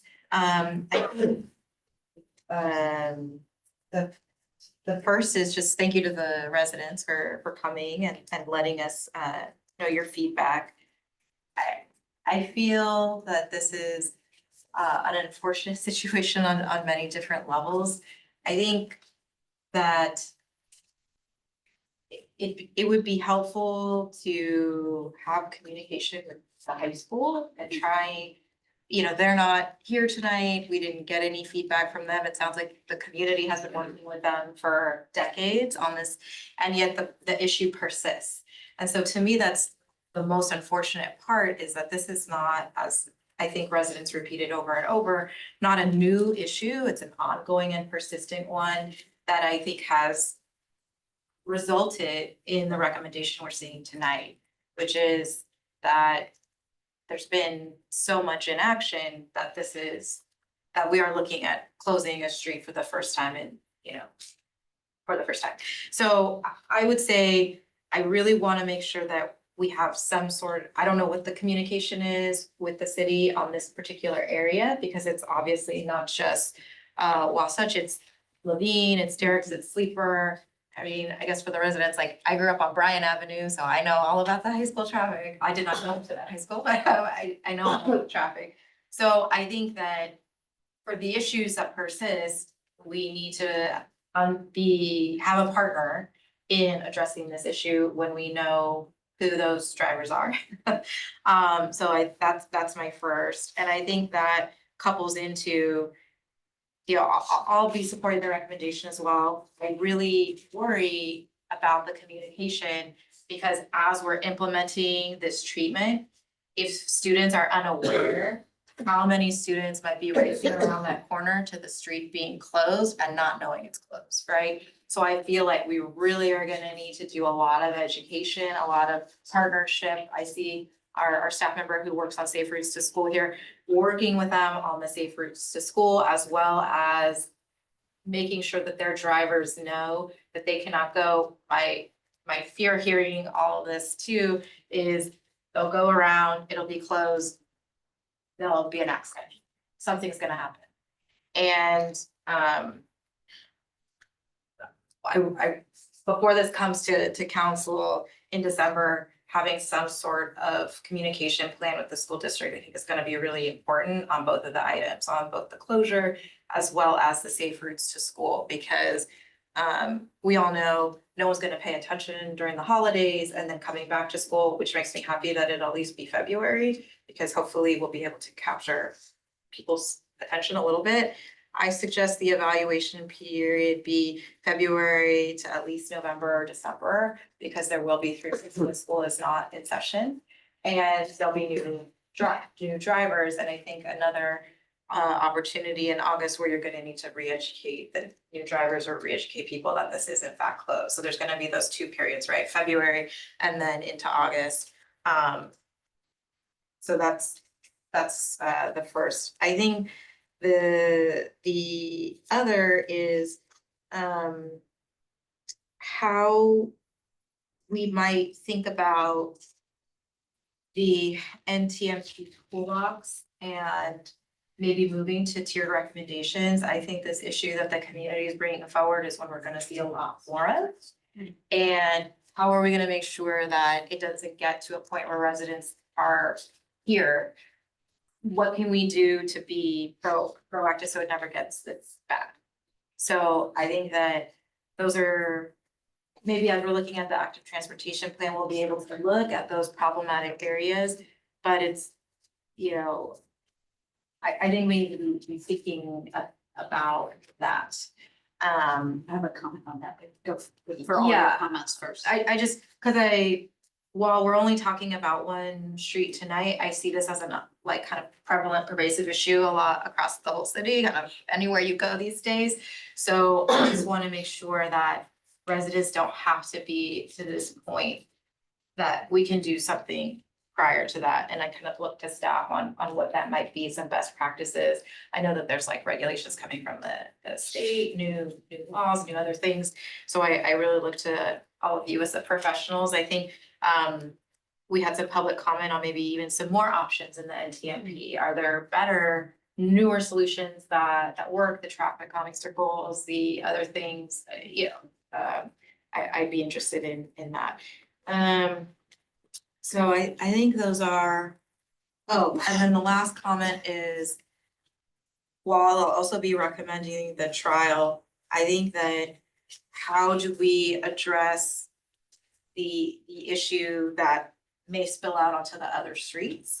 And what is the outreach or the ways that we might be able to address resident concerns who may be on the other arteries?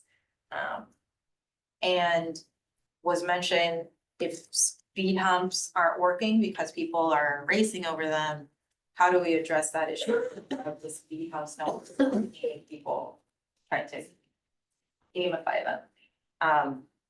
Again, look to staff. I think that's gonna be an ongoing issue. Those are my comments. Great. You had something else? Yeah, your comments triggered one other. So I basically agree with what other council members have said, and would just add on that in looking at other options, I don't see them. I agree that it's important because in the cities I've lived in, once you start closing one street, the streets around do start re-examining the way they're operating as well. And that's been in the city I lived in, that was a good thing. General, slower, kind of addressing the things that the vice mayor brought up, kind of addressing better behavior in general.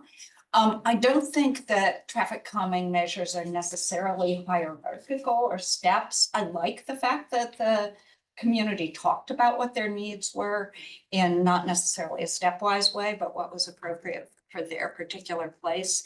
And I do think, I just want to emphasize what you said, that Chair, that it intersects with the active transportation plan and maybe some of the other things, the greening things we're doing, that it might not be a hierarchy of tools, but it might be some different tools. Yeah. That there's post-COVID, there's a lot of more slow and shared streets, and maybe that's something that people would want to look into, just other kinds of traffic calming.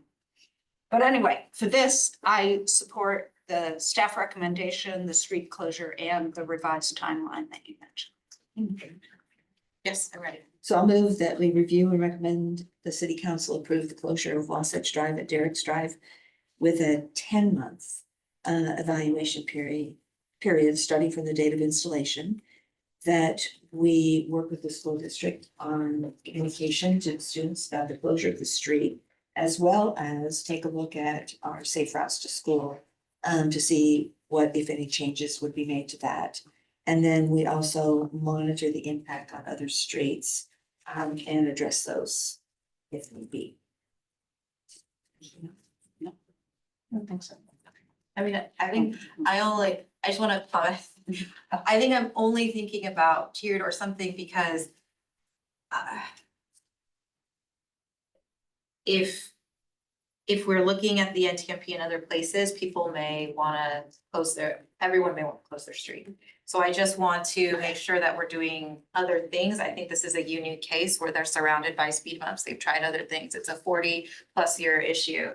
But I just want to make sure that we're doing everything else that we can in other areas before we have to go to this place. But I think it's the severity of the situation over decades that's like brought us to this point. So that's where my comments are coming from. So I think staff understands and hopefully they'll be able to take that into account. Future conversation. Yeah. Great. Okay, I second that. Okay, we have a motion and a second. So all those in favor? That is unanimous. Great, thank you. Thank you to staff. Thank you to the community. Thanks. We will move on to item 6, which is Thank you, council. project updates. Item 6.1 is the Castro Street and Rangstorp grade separation projects. The presentation will be provided by Robert Gonzalez, our city and principal civil engineer. Almost got a promotion. Sorry. Lorenzo's there? I was. I think I was. he took but it I over. thought Rob got mine. Nick? Thank you very much. Thank you. I'm sorry, I wrote wrong. This is just updates. Yeah. 6.1. Yes, she will. Yes. Yeah, and she can. May I borrow your badge? Sorry. Just to let you know, she's not. I do. I'm just telling them you're gonna watch them on TV. Oh, yeah, I watched it from the office. I'll be. Sounds good. If I could begin, Yes. I will not be providing the specific updates to the projects, but I wanted just to give an overview that we've been providing the council Transportation Committee with regular project updates, really focused on the grade separation projects because they're so significant. And so we are with that theme every time we come back to the CTC. There's an effort to provide just a status update. The intent is to be verbal updates with just high-level slides to committee members. Recognizing that we continue to have a lot of popular projects and highly visible projects, we thought it'd be appropriate to start introducing other updates, which you're going to be seeing tonight. So tonight, Robert will start with the presentation for the 2 grade separation projects. And then we'll be moving over to the active transportation plan and the transportation demand management ordinance, which transportation manager Ria Lowe will be providing. So this is a new theme, building off an existing theme. So we're going to continue this process going forward with these main projects being consistent. And then we can evaluate if there's other projects that we want to bring to provide updates. But we're really seeing until we get through the projects process, that we're going to do high level touch points with updates to CTC. Sounds good. Thank you. Okay, maybe we have a technical issue. A little bit, maybe we might need another minute or so. I can check if we can. Oh, you know what? Sometimes it's, Sometimes. sometimes it's a harder issue. Wow, that would be nice. Oh, yes. Since you wrote it in court. Yes. Nice. Okay, try now. No, Ah. I can try. I didn't know. If you don't mind screen sharing, because I don't know if I had a Can you direct link. disconnect and then reconnect, try to do that? Robert, yeah. Yes. Yeah, try to. Oh, that looks like it might work. And now try sharing. Oh, right on the screen behind you, Laura. Oh, it went away. It disappeared. Fell off. Don't like it. Yeah, so it's very fragile. Finicky. Yes, on the. We have to wall and do this. On the wall. And it's- Let's see. Okay. Yes, connection. Oh, there it is. Don't touch anything. Okay, Yay. thank you, Very Ed. Well done.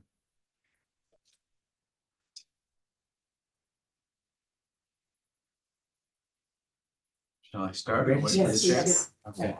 All right, good evening, committee members and chair. My name is Robert Gonzalez, Principal Civil Engineer, and I'm here to provide an update on the city's two grade separation projects, Castro Street and Dorf Avenue.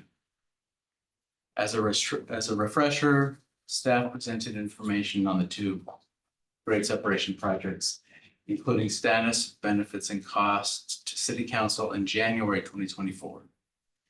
Due to the limited funding sources and a very significant funding shortfall for the Castro Street project, staff recommended to City Council to prioritize the Ringsdorf Avenue grade separation project.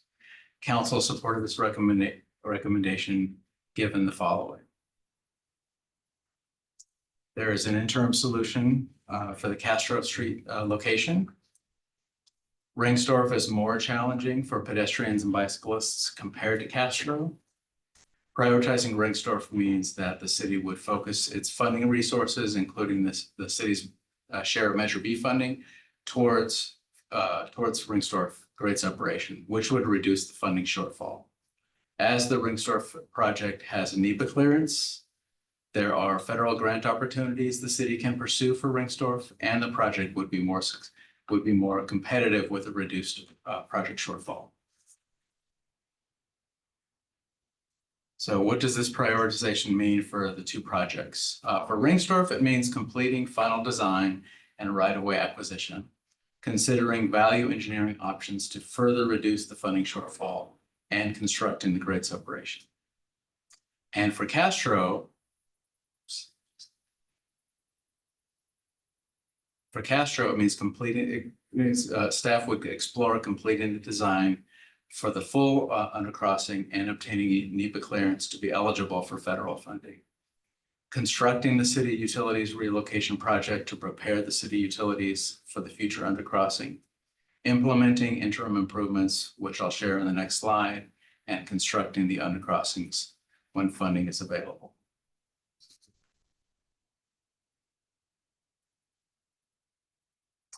For the Castro interim improvements, with an unknown timeline for construction for the Castro undercrossing, City Council supported the proceeding with interim improvements to the Castro Street, Moffett, and Central Expressway intersection.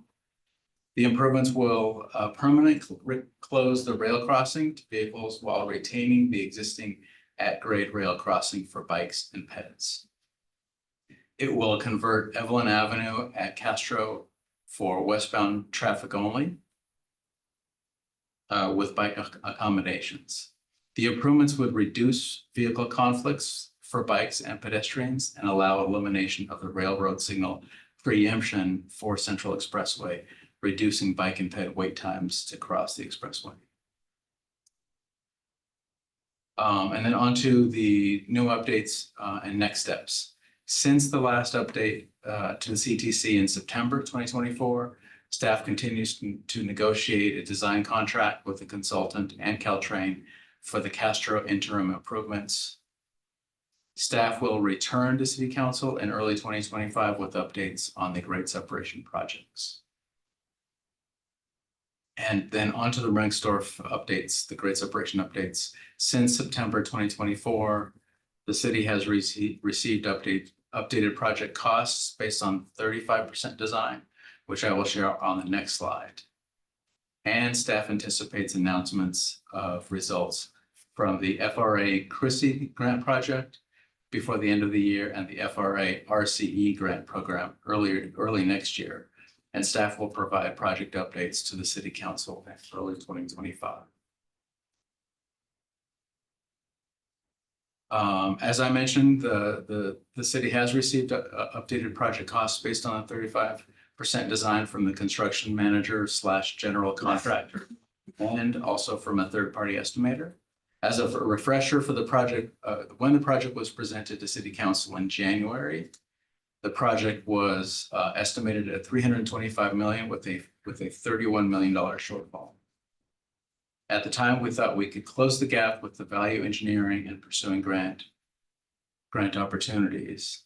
Since receiving the cost estimates, the project team, the last numbers we have for the CMGC and the third-party estimators were shown, and it's in the range of $394 million to $420 million, with an approximate shortfall of $100 to $126 million. Since receiving these updated costs, the project team has been tasked with value engineering and evaluating cost reduction options to bring the project costs down. And we will be sharing updates with the CTC and City Council early next year. Thank you. Thank you. Are there any questions from? I have one question. So what are the principal things that are going up in cost, or is it just everything? I mean, are there main things that are going up? Well, one of the big cost drivers is schedule. The longer it takes for you to construct a project of this caliber, one, costs do go up over time, but also just the production rate is extended. So it's a complicated project because it's immediately adjacent to the expressway. So since we're low in the expressway intersection, all of that traffic, we're working very closely with the county, and they're being very flexible with us, but the reality is this is a big thoroughfare that has a lot of volume. So we want to try as best we can to keep traffic flowing in that area. So weekend closures are an option, but weekday closures are really not an option. So we need to keep that moving. So there's a lot of stages that have to go through for that part of the closure. So that extends the life of the project. So shortening that schedule will help drive costs down. So that's how you're thinking of value engineering. But that was always the case, you know, in January of 24 and October of 24 and January of 25. We were always going to have to close that traffic flow. What's the thing that's changed? Is it just general inflation, or are there 1, 2, 3 line items that are especially If I may. important? So this is new information. So we recently got this, and we have the detailed cost estimates from Caltrain and the 2 estimators. We're going through them now. We really haven't had the opportunity to really identify what changed, what really moved the needle as to why these costs are so high. Robert had mentioned duration, and that's one of the things. But again, we haven't gone through the detailed review to compare what did they presume before in the preliminary design and what has changed since. But I expect it's just labor costs that we're seeing that have grown. But until we go through that, which we'll provide an update once we have more information. Tell us in the future. We'll let you know exactly what we're seeing. Okay. I'll add one more thing. The 35% estimates that we shared with you in January 24 were developed by AECOM, our consulting design engineer. And the ones that we received just a couple months ago are from the general contractor and a third-party estimator. So what we're getting is different processes of building a project cost. Bringing the contractor on early, we talked about this benefit when we recommended the CMGC process about a year and a half ago. One of the benefits is to get these more realistic cost estimates earlier in the process. So that's what we're getting. We're getting the bad news earlier. Okay, that's more information, and you give us even more in the future. And just to clarify, Robert mentioned that we got these numbers a couple months ago. We got these numbers a couple weeks ago. So they're very fresh and very. So again, we'll be going through it, and we are motivated to identify what the drivers are, and then we'll report back. Okay, thank you. Thank you. So how many times or what does the process look like going forward? Are they going to continue to re-estimate things? Or is this it? No, this isn't it. We're in the process of really looking at those cost drivers and how we can really think about how to proceed. We brought in the county at the same time to have those conversations about different types of staging, weekend closures, extended closures, So, sorry, production yes, I rates. get that we're trying to Yes. reduce the cost, but can they like say, oh, we're gonna estimate this whole thing again? And now the gap is $290. So as part of the effort of bringing on a contractor early, is we're getting this contractor actual numbers that they have identified that they can deliver the project for based on a design package. So right now we're at 35% design. So this is their estimate based on what they're seeing.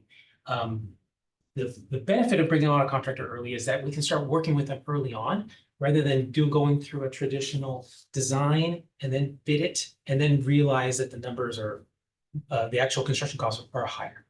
So what we do is at every design stage, a deliverable design stage, we term these 65% design, 95% design, 100% design, which is typical for a project. We will get a new cost estimate at every design stage. The intent is there's less surprises later. But as we work with the contractor, which is the benefit of this, is that we can now work with the contractor, identify what the cost drivers are, and then adjust the design accordingly. And so when the new package comes in for the next phase, we'll have a better intent on driving down the costs. And then they'll do a re-estimate of what they're seeing as for the design package. Because the design packages are evolving, we give them a certain amount of information. We don't do a full-blown design initially. We do sort of this as much information we can early on, and then we kind of build upon it and further develop it through the stages. But this really allows us to shape it as we go through the process. So we might be looking at potential design changes at every step along the way to reduce cost, not just right now. So, okay. Okay. Are there any comments? We don't have any public hearing persons. Anybody online raising their hand? No. No, okay. Great, thank you. I guess thank you. Thanks for the update, but oh, man. We wish we had better news. Yes. Yeah, yes. Hey, so if that's it for this one, then we can move on to the next one, the active transportation plan and transportation demand management ordinance update. Thank you. That one. I'll stay. Okay. So this is just a quick update on, essentially on schedule for the two projects, the two planning projects. So if you can move to the next slide. Active transportation plan. So as you might remember, the active transportation plan came to council in May and there was a referral to the CTC. So we came to the CTC at the beginning of September after thinking through process and recalibrating with the consultant, and then just went on the 22nd of October to council with the new process. So now we're embarking on the new process. What we're currently working on is the holistic network development. We have some new data collection for that, and we're also in parallel to the network analysis, we're doing some policy development. So that's kind of running on a parallel track. That will take us through to the end of Q4 of this year. And then in the new year, there'll be a lot of community engagement. And we'll go to BPAC. We expect to go to BPAC in February of next year, and then CTC in March of next year. And we have the, more policy development going on at the same time as that as well, while we take the holistic network and criteria back to the committees. And then in Q2 of 2025, we will get into the identifying and scoring of the projects, and then prioritizing them in Q3 of 2025. At that stage, we expect to go to another round of community engagement, and this round will be by neighborhood. There's another little effort that we've been working on kind of on the side to do with Evelyn Bikeway. And we have some technical assistance funding that we got through MTC. We didn't even have to execute the contract. They just sent us the consultants and we've been working with them on Evelyn Bikeway. And so we will insert that work into the ATP as well. So one of the neighborhoods where we do this outreach will be that neighborhood as well. So there will be a little bit more specific focus there in terms of the postcard distribution. Because we'll be doing two things at once. And then we'll be going back through the committees again, and we expect to wrap up the whole project in early 2026. And then for the other one, the TDM ordinance, we've been working a lot on the framework. Actually, the framework has taken quite a lot longer than expected. There's a lot of little pieces and a lot of discussion, and then going back and kind of researching each element, metrics, thresholds, criteria, kind of the foundation for each of the pieces in the framework. And we will bring this to the community in the first quarter of 2025, some community engagement. It's going through both the BPAC as well as EPC, because it will be like a city code change ultimately. And then it'll come to CTC and council in Q1 of 2025. And then we'll turn that framework into actual ordinance language and bring the draft ordinance language through in Q2 and Q3 through the EPC, and expect to have the final ordinance completed by the end of 2025. Great, thank you. Allison, do you have any questions or comments on either item? As far as the Evelyn Bikeway goes, are you coordinating with Sunnyvale? Because I know they have plans for a bikeway along Evelyn that this. Yes, that's actually a key. Box, tree line, and all that. Yeah, But it would be nice to be able to bike between the two downtowns. Yes. So that was always the plan, and we've been talking to them about what they're planning there. It's not just the biking, it's also the walking. So my understanding now is that Sunnyvale is considering a class 1, which would allow walking as well as biking. And we want to match whatever they're doing on that side. Yeah. Yeah, I know it's something that the mayor in Sunnyvale has been talking about. It's one of he says it's one of the reasons, right, for mayor, and then he wants to connect the two cities. So I would love to hear about that as it goes. Yeah. Yeah, so I was wondering how that one got prioritized. I don't know, I didn't hear this before, has been talking about that, but to me, the reason we talk about it so much is because people who live in Sunnyvale and other places around there want to bike the mountain to catch the bullet train to San Francisco. So it's not really connecting the downtowns to, Well, I have to say, my kids, there are 2 other cities, they don't go to San Francisco. You think, I thought I'd have kids here, they could take the train to San Francisco. No, they go to Sunnyvale and Redwood City, and a lot of young people do.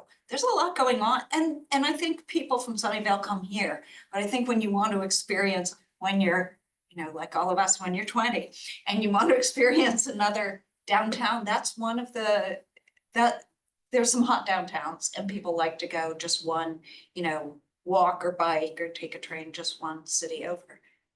But we're the hottest. And I think it's more than connecting. But they're the second hottest, so we like to go back and forth.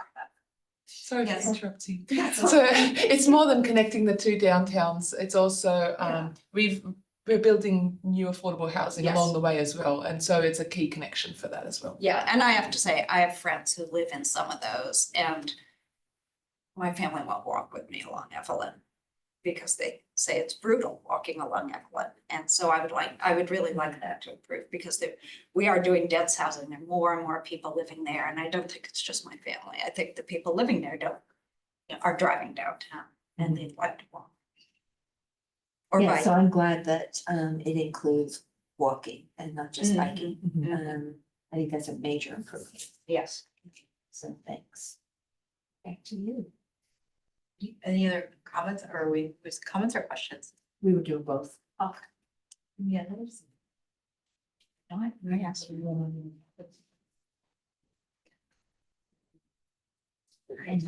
No. Okay, and I don't see any hands raised for public comment. So I just want to thank staff for both of these updates. They're of high interest to council. So it's really great to get the updates. All right, so then I think we'll close this item, seeing that there's no public comment and no further questions. Thank you. Thank you. Stand up so that. Yes. I'll move on to item 7, which is committee staff announcements, updates, requests, and committee reports. We'll start with item 7.1, which are staff comments. Ed Arango, Acting Public Works Director, will provide some staff comments. Thank you, Chair. So to end on a positive note, I wanted to provide some just general staff comments. We've been very busy on the working on our active transportation. So and in general, we put out regularly the projects out for construction. We try to provide council with an update on that. We're going to come out with a council connection, but I wanted you to know about it. We recently did 2 big projects. The annual sidewalk repair project that was recently bid, and the good news is that came slightly under engineers' estimate. So we're very happy to hear that when we're proceeding, moving that forward. And then the very much anticipated Grant Sleeper intersection project. That went out to bid, and that was one I was really fingers crossed. That came slightly over engineers' estimate, but within the project budget. Okay. So we are moving that one forward as well. Again, we're excited to do this. The Grant Sleeper intersection project also includes 2 other intersections. It's Sleeper Franklin, which is right at the end of Sleeper. And then on the other side is Dale Heatherstone. We're providing intersection improvements for those. So this first phase is those 3 intersections. And then we actually have 6 other intersections we're going to be improving with this second phase of this project. And that's in process as well. We're working through the design. We didn't want to slow down the Grant Sleeper intersection because we got ambitious about all the other intersections we're looking to improve based on feedback. So we're moving that forward as well. So when might that, oh, I'm sorry. When might that one be done? So Grant Sleeper intersection, that we just opened bids, I want to say last week.